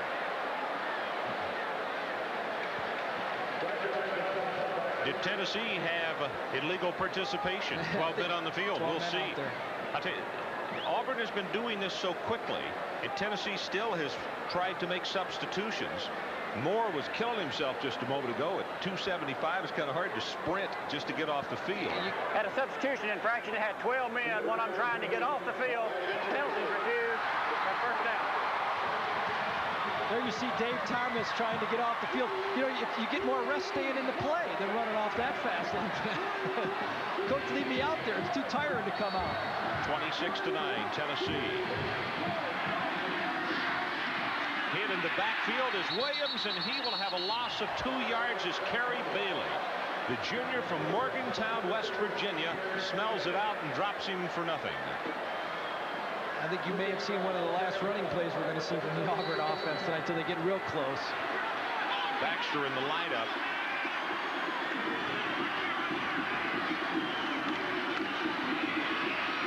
White zings it complete to Taylor. Fumbles the ball, and it is recovered by Wasden. And where he recovered it, they pick up the first down. Just like they drew that one up. Absolutely perfect pass to begin with. He was covered very well on a very dangerous throw. White put it right on the money. Watch him sing it out here. Guy tries to cut underneath it, puts it right on the fingertips. The big hit, and there it goes. Go get it. Get the first down. Shane Wasden picks up the first down. It was Ernest Fields. That's the second fumble that he's caused from behind, too. He's staying with the play and hustling and coming and getting the big hit. He's a junior from Milan, Texas. Tennessee, beg your pardon. Here they come again.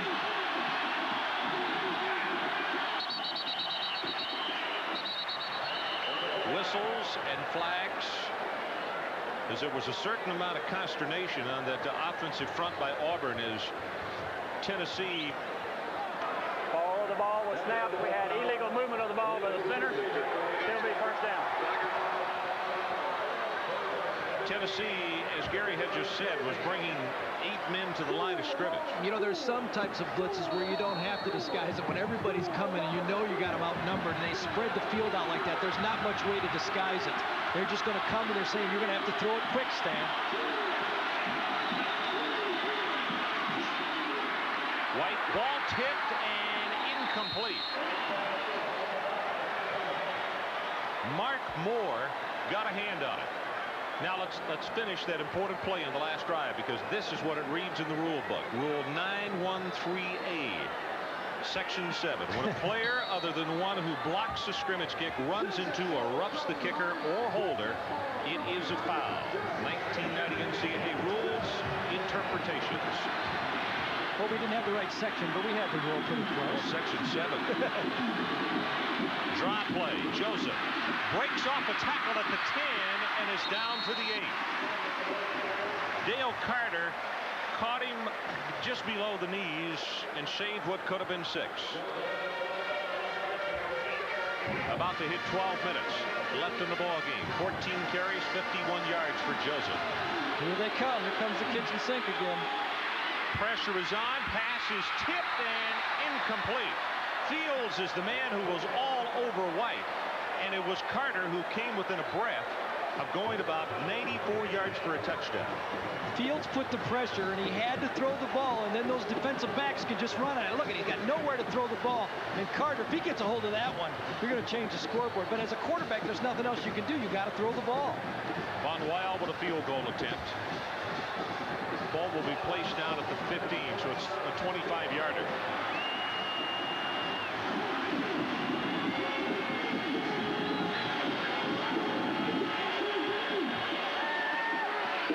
Almost blocked, and his kick is good. So Auburn comes down with a drive to pick up 3. Tennessee 26-12. Sonover out of Baton Rouge. Von Weil will kick it off for Auburn. The drive just over 3 minutes. This is Carter.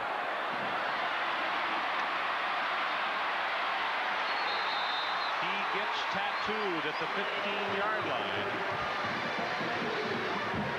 Clarence Morton on the special teams. And now, what does Auburn have to do, and then what does Tennessee have to do? Well, of course, Tennessee would like to grind it out and make some first downs behind that line. Auburn should benefit from all the substituting they've been doing through the first 3 quarters. They should be fresh right now. I don't think they have to gamble. It's still a 14-point game. They can get it close by just playing sound defense. Of course, you'll take the turnover, but let's just get a 3 and a punt and give it back to White. He's starting to throw the ball well.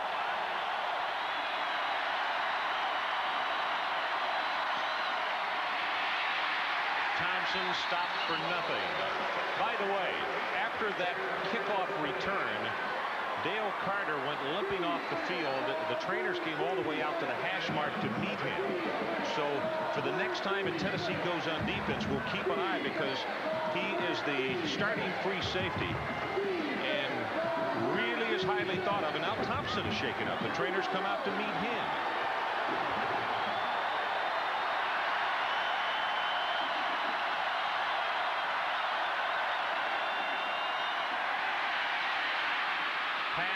Incomplete. Very nice throw. Tennessee realizes how important this possession is. They're going to throw the ball. They have a lot of faith in Kelly. He's not going to panic. He put it right on the money right there. He put it in the spot where Morgan could catch the ball, but he couldn't avoid the turnover. 3rd and 10. Auburn, play it nice sound, and let's make him punt the ball and see what happens.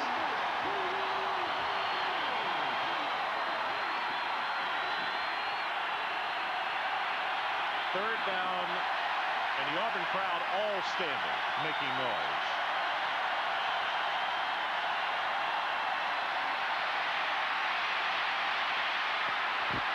And he'll just run it, play it safe, and Kelly comes out of bounds at the 17.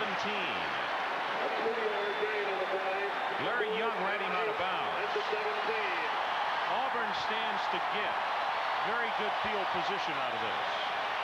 Watch you see him going out of bounds. Now watch the open player. Don't get the dumb penalty now. Good play. Good heads-up play right there. Making them punt the ball. Look, they're going to get the ball back at the 45, 50-yard line. Plenty of time.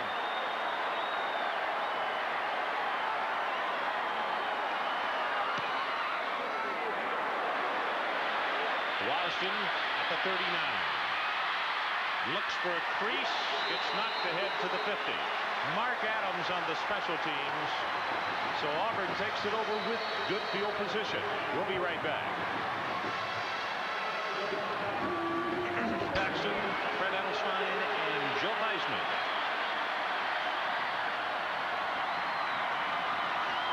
for the Tennessee 49.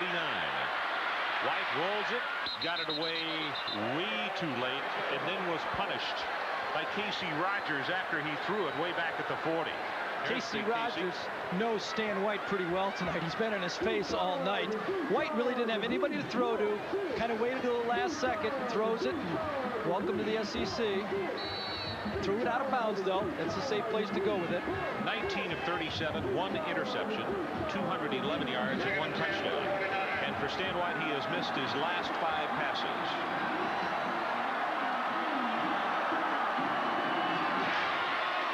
Draw to Joseph.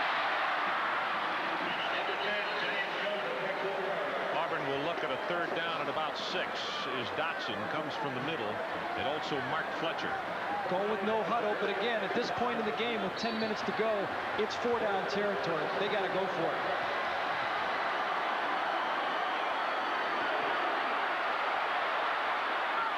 Incomplete.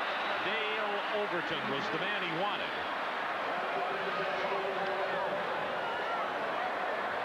And he's limping a little bit, but Dale Carter is now back in the ballgame. Preston Warren had come in replacing him. And now Pat Dye, as he sends the punting team on, signals for a timeout. And now the officials will give it to them. 10 minutes, 13 seconds left in the ball game. Tennessee leading by 14 points over the 3rd-ranked team in the nation. We're going to go away for a moment. We'll be right back. Auburn will go for it. They need just inside the 40. White's delivery is caught by Herbert Casey for the 1st down.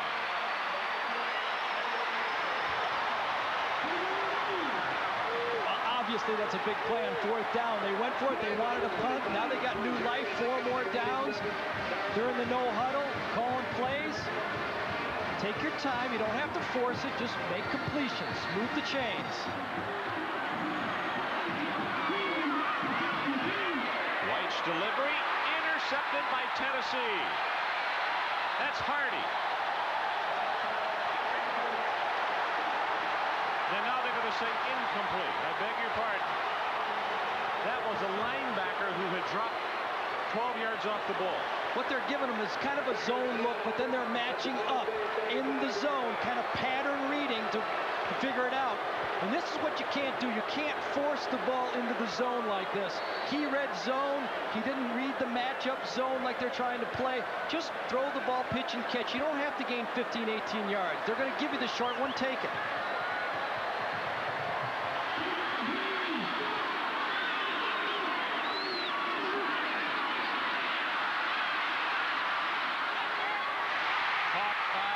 Overton.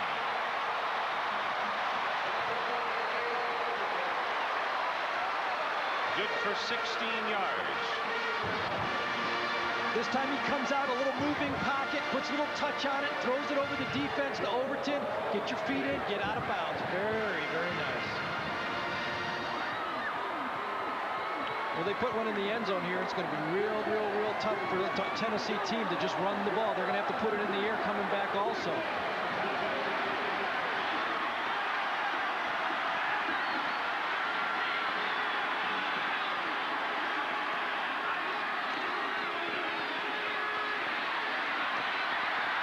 Incomplete, as Wasden had gotten tangled up around the 3-yard line with number 18 Dale Carter. Yeah, it's a good call. He had him on the post corner move. He was open. White was holding. Watch it. Wasden on the bottom of your screen is going to fake to the post, and he comes back at him. He's got him beat. Just trips over his own feet. So that's a touchdown in the corner of the end zone, right by the flag, right where he threw it. It's a timing route. You got to depend on your receiver not to trip on that type of play. You're throwing it That's the before he kind breaks. of pass that the people sitting in the stands say, wow, that was a bad Terrible throw. Yeah, it would have been a perfect throw. You're right. He's 21 of 42, 237 yards.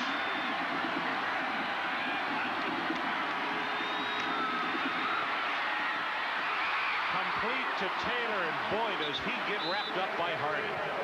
Oh, my goodness.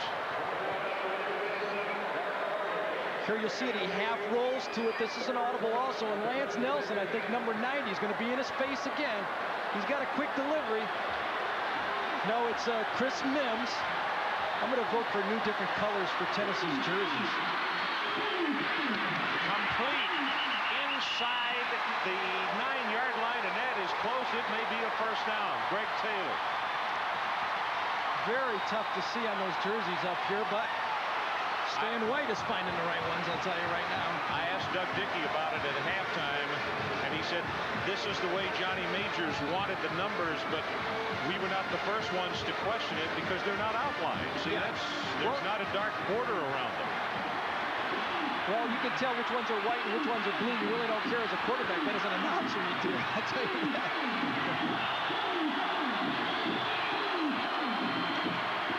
Pressure coming from all directions. The ball is tipped and incomplete. Taylor came up with the football, but he said he did not make the catch.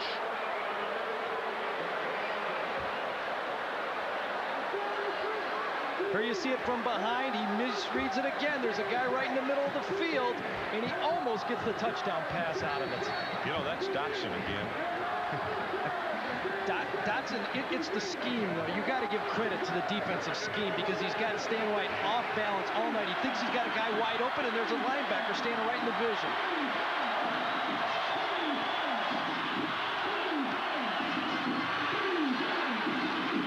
Pressure from the middle. White has the ball tipped at the line of scrimmage, and it looks like Hardy, who got a hand on it. And he had Herbert Casey open in the flat with the defender covering or coming on him strong.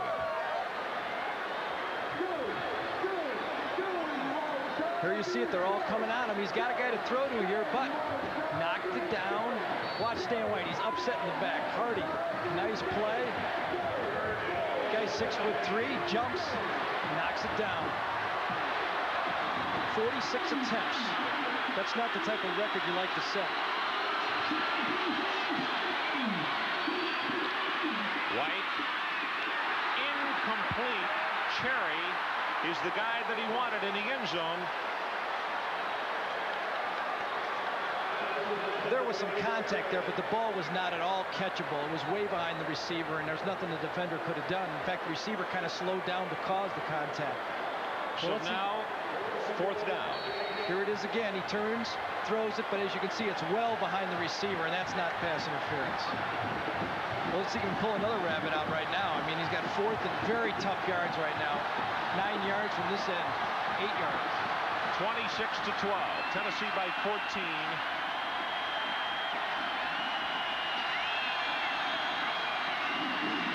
Option pitch to Joseph. He'll score. There is a flag down, and the penalty is against Auburn.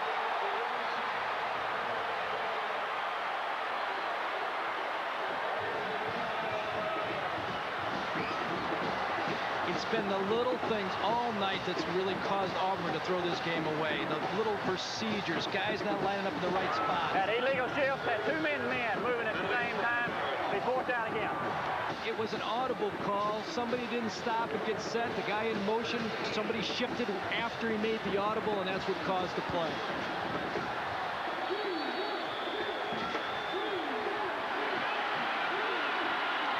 Fourth down. New line of scrimmage. The Tennessee 13.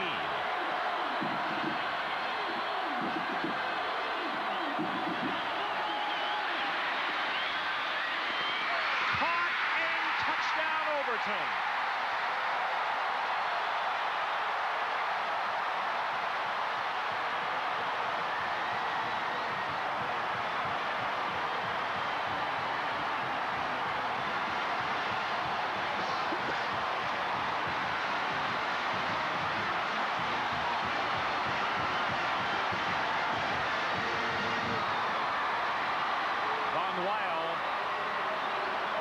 Trying to make it a 7-point ball game.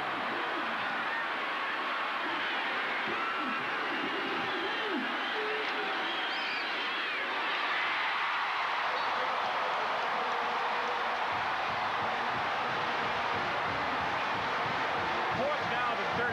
The odds are not real good, but watch what happens. What Stan does is just put it up right here. He has to throw it in the end zone. Overton makes a great play, comes back, gets the ball. All McCleskey has to do is really make the tackle. Going for the interception is the mistake he made right here. He puts it up. It's going to be caught. Oh, yes, how sweet. Run for it. They're back in the ball game, 7 down, plenty of time. Still 8 minutes to go in this game. There's the sideline reaction. Pat, yes. I'm not sure I've ever seen Pat Dye that excited.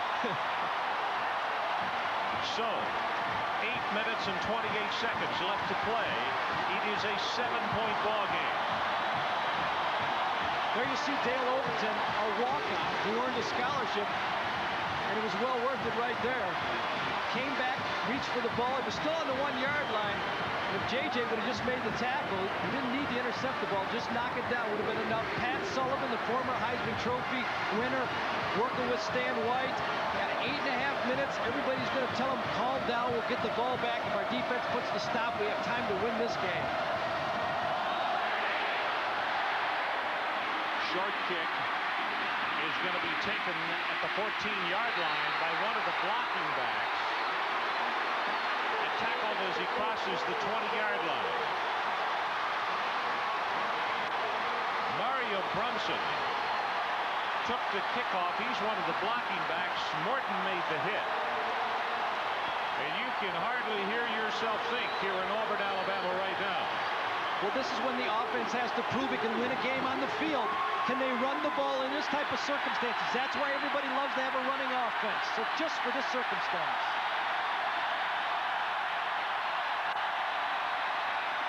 Thompson will have a couple to the 25. Let's go to Tim Brando.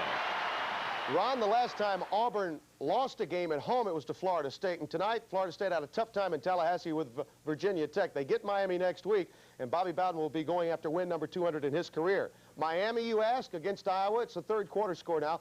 31-21, the Hurricanes. Let's get back to your game there in Auburn. Thank you, Timmy. 2nd down and 8. Thompson takes it right up into the middle, has 1, maybe 2. It will be 3rd down Tennessee. And the Volunteers need to take the ball just across the 32-yard line to keep this drive alive. This is the situation. There's a lot more emotion now on this Auburn defense, but they should be fresher. They've been resting their people. This is when it pays off in the 4th quarter. Tennessee will have to throw the ball. They're making a couple of substitutions. Is Auburn, they better get off the field. They do.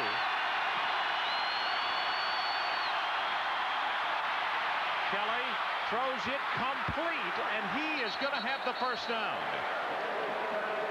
And we're talking about by inches.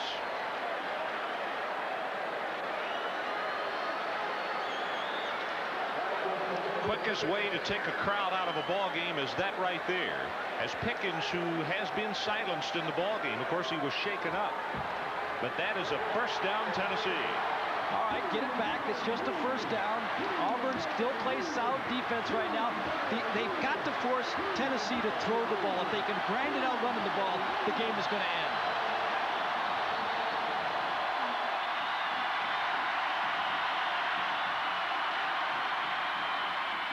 Thompson. A yard at most. Crawford 56 off the bottom of the stack, along with Cunningham and David Rocker. And they're going to say no gain on the play. They will spot it squarely at the 33-yard line.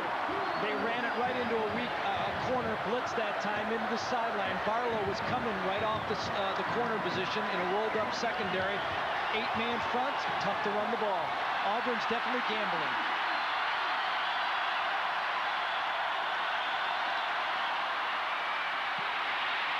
Kelly, incomplete. Von Reeves, the junior from Knoxville, was the guy the pass was aimed at the 35. That will stop the clock with 6:19 to play. And for Tennessee, a 3rd down and 10.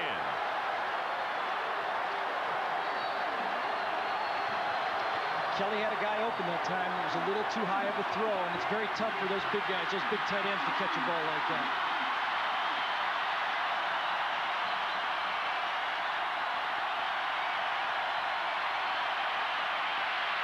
Kelly's pass is tipped. Alex Thomas, number 24, and it is beginning to rain here in Auburn.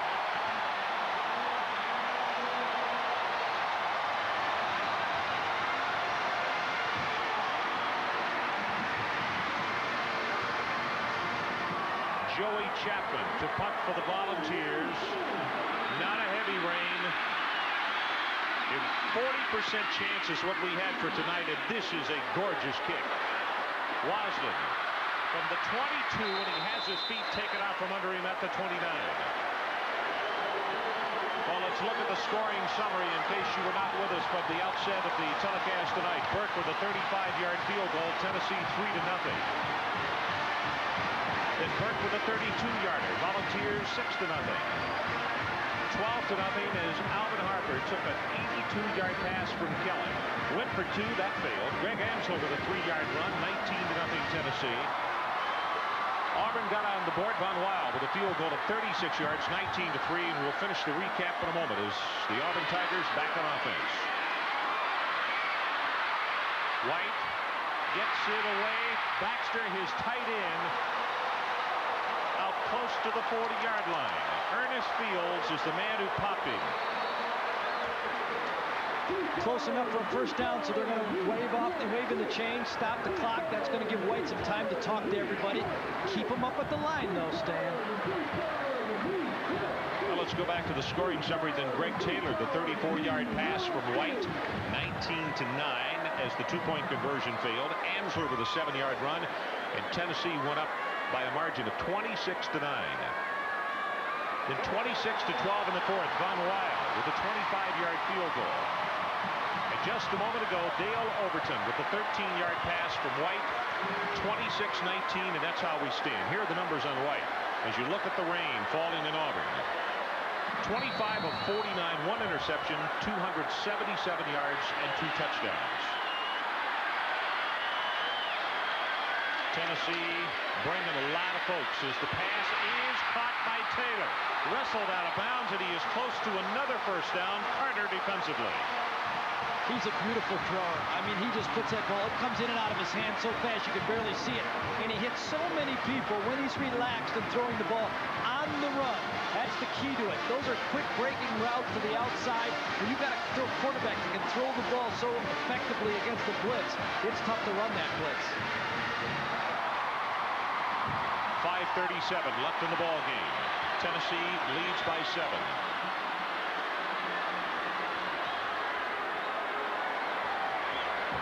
I'll tell you how wrapped up the people are in this ball game.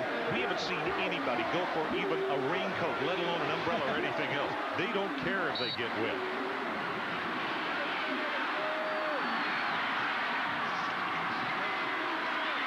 White caught over the middle by Casey.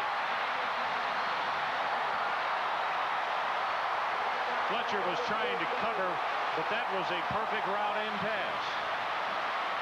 Herbert Casey, or look at Singh. He puts it up in there. That ball isn't in the air long enough for the zone to react like that.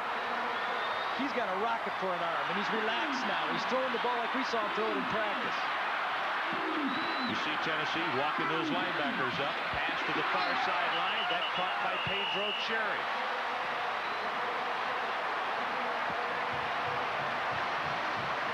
Got time to huddle him up.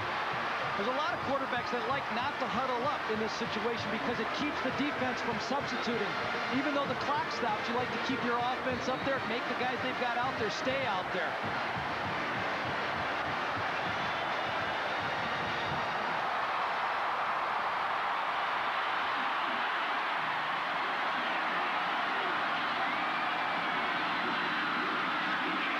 Blitz up the middle. White is going to be sacked back at the 38-yard line. And it is Hardy, Darryl Hardy from Cincinnati, Ohio.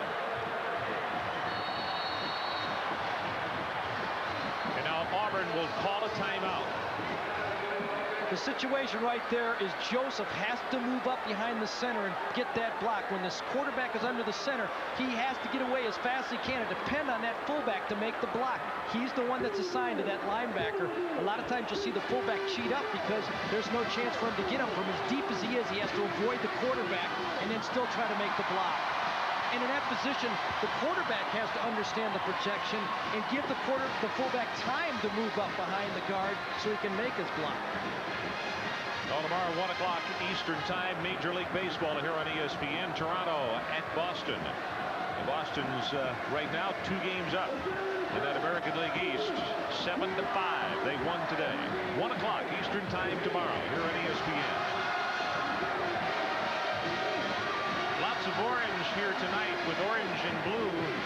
The colors of Auburn, orange, blue, and white, and of course the orange and white of the Tennessee Volunteers. Our situation, 5:06 left to play. The Volunteers on top by 7 points. The line of scrimmage is just outside the 37. That's an 11-yard loss on that blitz up the middle by Hardy. And for Auburn, they need the 24-yard line.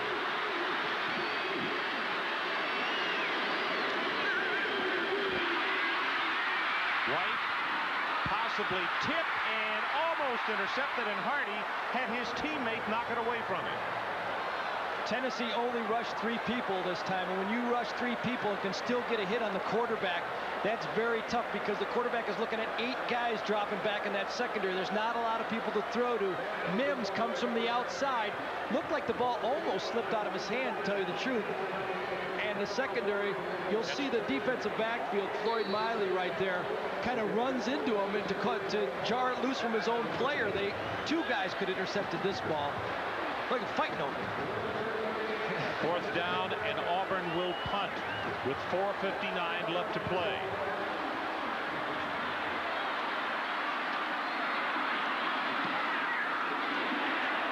Pooch kick is going to bound inside the 10-yard line and will be downed at the 8.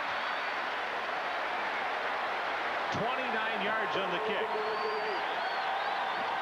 And for Tennessee, as you look at that scoreboard clock, they want a couple of first downs, and that will just about take care of business. Auburn has only 1 timeout left in the game.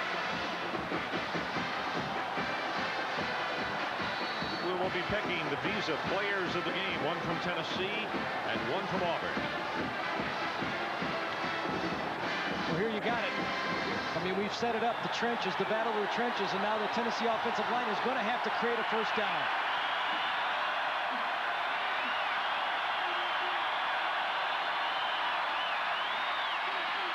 Pauls, the fullback, takes it across the 10 to the 11.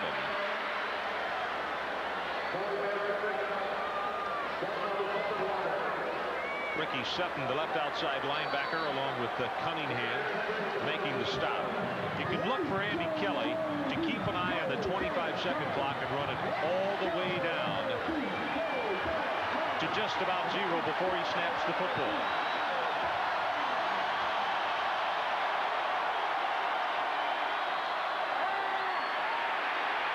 And he is going to go long.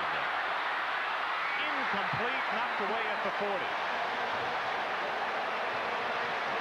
Corey Barlow was trying to match step for step with Harper. Well, it's a play that would have worked, and it was a pretty well thrown ball, but it was thrown too late. He had Harper open, and he could have had the touchdown, but look, he waited too long. Harper's too fast to wait that long. He had him full speed, and Harper had to slow down for the ball. It was well underthrown. The real reason is he just waited too long to let the ball go. 7 of 20 in the ball game, but in the second half, 1 of 9 for 5 yards for Kelly.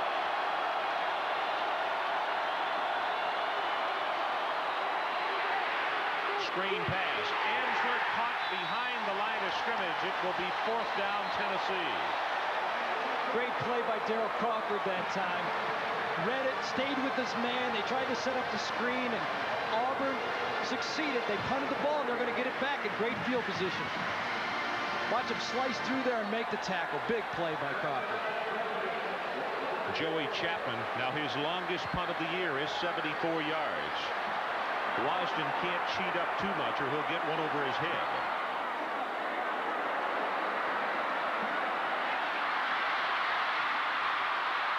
Wasden to the 42-yard line of Tennessee. 3:26 left in the ball game. Don't forget tomorrow the NASCAR Winston Cup, Tyson Holly Farms 400, 8 o'clock Eastern Time. Tomorrow night here on ESPN. Ron Franklin and Gary Danielson here in Auburn, Alabama. I'm not sure that anybody has been in their seat for about the last half hour anyway. 7-point ball game. Pressure coming up the middle again, and they hit the tight end in the vacated area, and Baxter to the 21-yard line. They blitz. He read the hot receiver. He hit him on the run, and Baxter turned it up. No huddle again.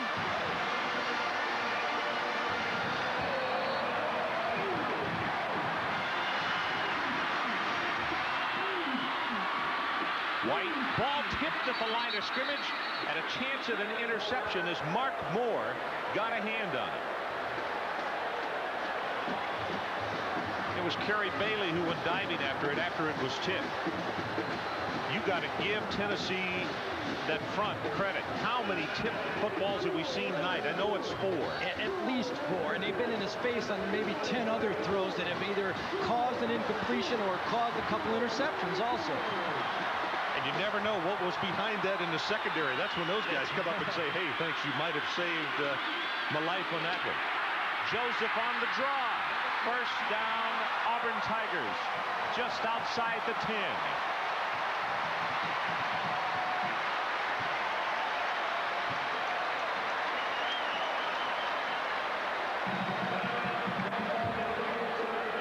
Now the officials are calling a timeout, which both clubs are going to be extremely pleased with. We have 3:01 left in the ball game, but it gets a chance for substitutions and also to get a breather. Tennessee has been running players back and forth out of the field. First down, Auburn. There you see Johnny counting out, making sure he's got 11 guys out there with all those substitutions. That does happen occasionally. You know, and boy, your point is well taken. It sounds like a simple thing, but of all the things, that's all the penalties you don't want right now. And that's tough because you are substituting a lot of guys, and so the fans don't understand it, but it does get confusing out there.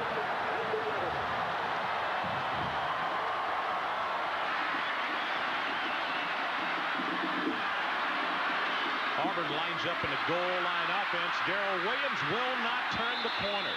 He will be knocked down, and it is Darrell Hardy again. Some kind of game he has played tonight. Wow. They have not been able to successfully run the ball when they bring their formations tight. The Tennessee defense is running sideline to sideline and been able to stop them. Their most effective weapon has been the draw on the running play or spread them out and pass the ball, and that's what they're going to do again.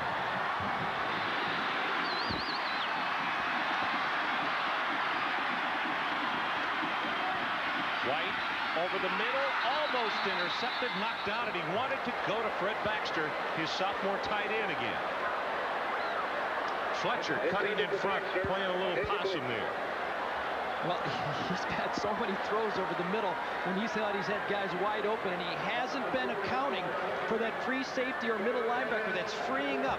This is a great system that they're running, a great scheme. They're forcing everybody into the middle, and they're freeing up. Actually, that one could have been picked off. Baxter kind of knocks the ball down.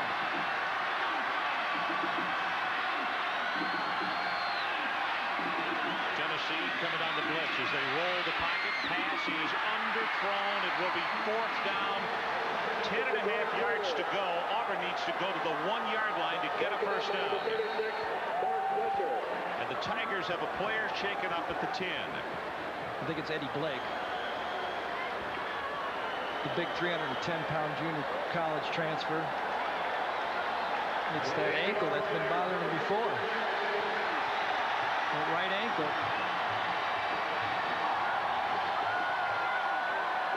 Fourth down Tennessee, or 4th down Auburn, and this is what it comes to. Tennessee leading by 7 points, 26-19 with 2 minutes exactly. Now the clock is whistled back in. Last situation like this, they set back in a zone and they got burned. Are they going to come at him? I think they'll just sit back. The indication is it's going to be a blitz. Tennessee creeping up. Blitz is there. Pass is thrown. It is caught. Greg Taylor.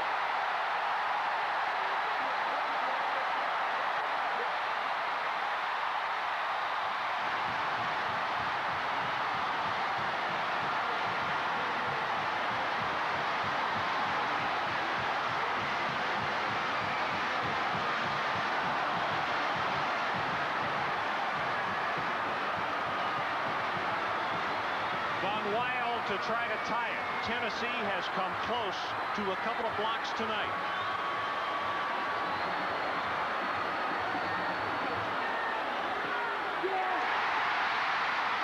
With 1:56 left in the ball game, we are tied.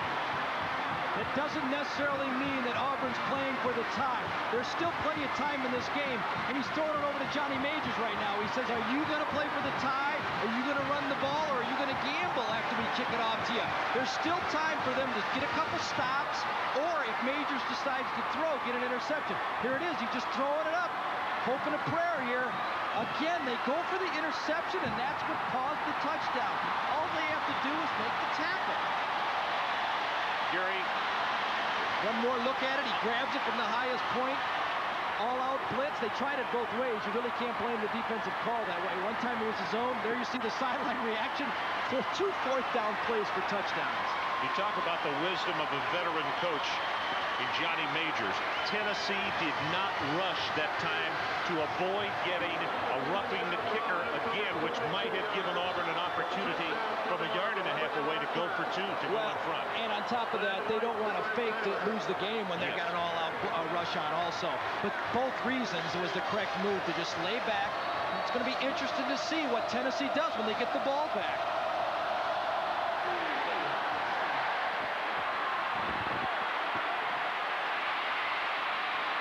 Morgan runs into his own man, and he is out to the 23. Now Tennessee has 2 timeouts left. Auburn 1. The important call is that Auburn only has 1. If they want to get the ball back, they've got to stop him and hope Tennessee throws the ball to stop the clock.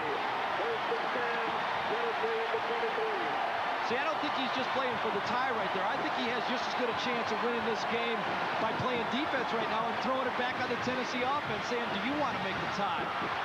Both coaches told us in situations where the tie or go for 2 this early in the SEC season, they would go for 1 to tie. But in this situation, both still have a chance to win it. Thompson bounces from behind his offensive lineman in the tackler and is out close to the 30. Corey Barlow defensively. Keep an eye on that clock. Is Thompson very slow in getting up? Kelly has to be extremely careful with the ball. A turnover down here could be the ball game. Thompson is slow in going off. He was shaken up. They're getting a replacement in, Ansley. And Tennessee using up some very valuable time.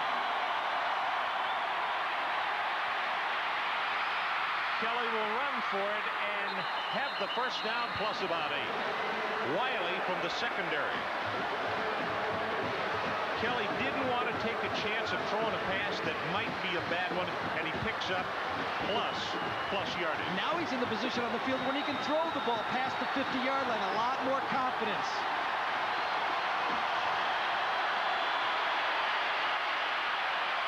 Zips it incomplete at the 48-yard line. You see Morgan staying on one knee for a second just for that extra gasp of oxygen. The aiming point all the time for a quarterback is try to get it to the other team's 30-yard line. That's the range where you have a chance to win the game. That's really a couple passes away. You just don't want to make the big mistake. You've still got 3 downs, 2 downs, and punt the ball whatever way you want to do it if it's short. But just take your time, pitch and catch, move the chains.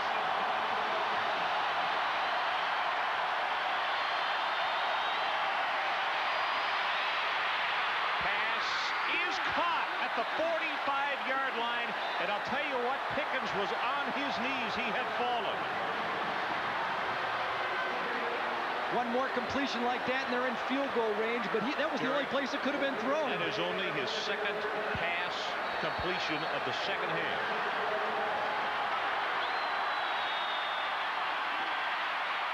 Over the middle, caught with a one-hand grab behind him is Harper. There is a flag down. What a 2 catch. flags are down. And boy, the only thing you could surmise there is the possibility of a face mask from it being thrown as quickly and down the field at the point of contact. Unless it's a late hit. Dead ball foul, late hit against the Blues. First down, 15 yards. Behind the back with the hit. What a catch. And there it is right there. See, there was a ball that was being juggled right there, and he was coming in to look for the free ball. Kind of a cheap call, but it's going to happen in that situation. The referee didn't see the ball getting bobbled, and now Tennessee's in the running area. They're just going to run the ball now and kick the field goal.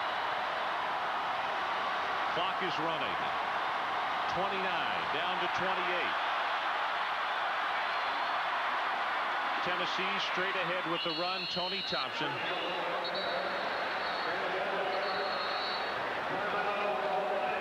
And Tennessee will call a timeout with 20 seconds left in the ball game. I'll tell you what I like to do here, Ron. I like to kick the field goal even early, because if you get a bobbled snap or the holder mishelp, you can call timeout and you get another try for it. If you use your timeout on second after this next running play, then you're in trouble, because if you bobble the snap, you can never kill the clock again and get 2 tries. So I wouldn't even be surprised if they kick the field goal right now, and then they have time to call a timeout if something goes wrong. The angle isn't great, I admit that, but boy, it'd be nice to have 2 tries in case something goes wrong on the snap.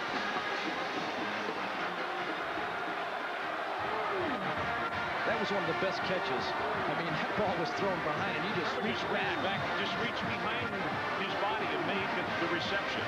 There's the scoring. Auburn coming back with 16 points in the 4th quarter, but the Tennessee Volunteers, and you said it, had to take care of business, and you were anxious to see what they would do with the football. And here they are at the 14-yard line. Well, I bet it's a run to the right.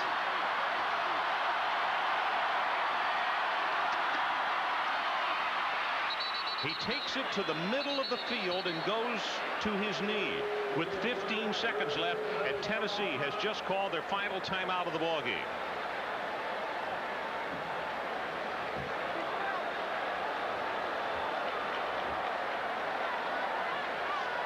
Don't forget, coming up next, UCLA at Washington State.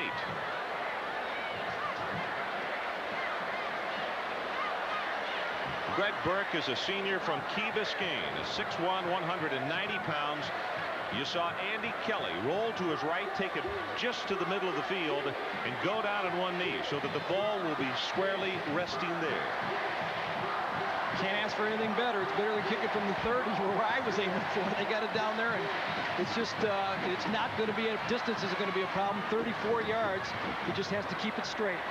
You could see Johnny Majors walking down the sideline as far as he could go within the restraining lines, and to his offensive group that is up front, saying, with the arms folded in front, make sure you do a good job of blocking. And also make sure you don't get a penalty. We don't want to grab anybody right now. Let's just block it by the rules and take what happens.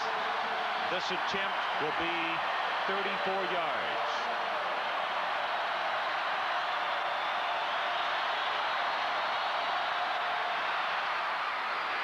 Long enough, and no good.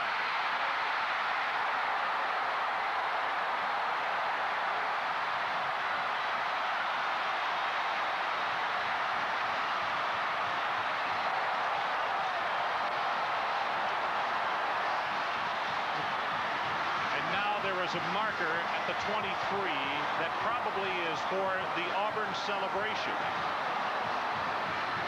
Greg Burke was 14 of 16 in 1989.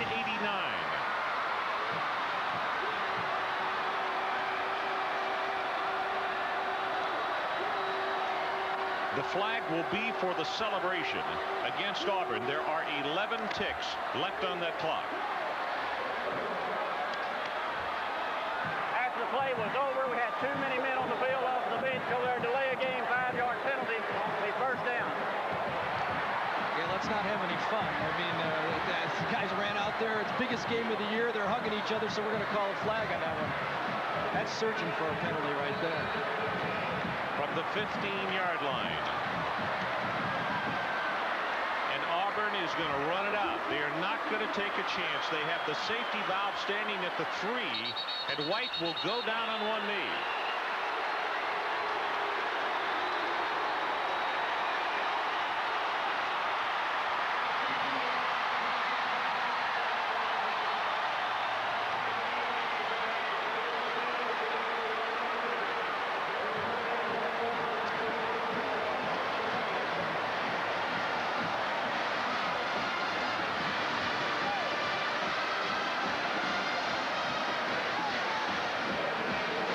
Here's your final. Tennessee 26 and Auburn 26. And two longtime friends in Pat Dye and Johnny Majors come out to shake hands. Both had said yesterday that being the first or this early in the conference season, that given the opportunity that they would not risk a loss, that they would go for a tie. And Pat Dye did not take a chance on having a fumble or a pass interception. He runs out the clock. So tonight's Visa players of the game are from the University of Tennessee, quarterback Andy Kelly. And from Auburn University, quarterback Stan White. And as part of their continuing effort to further the development of amateur athletics, Visa is proud to donate $1,000 to each of these universities and $1,000 to the U.S. Olympic team on behalf of these athletes. I'd like to give one other kudo that probably should go out. If he didn't get MVP, Darryl Hardy certainly deserves a world of credit. Very quickly, your thoughts. My first SEC game was about as exciting as it could get. It was a lot of fun. Both quarterbacks started slow but came through in the end. So, Auburn in a come from behind winds up in a tie with Tennessee at 26 apiece.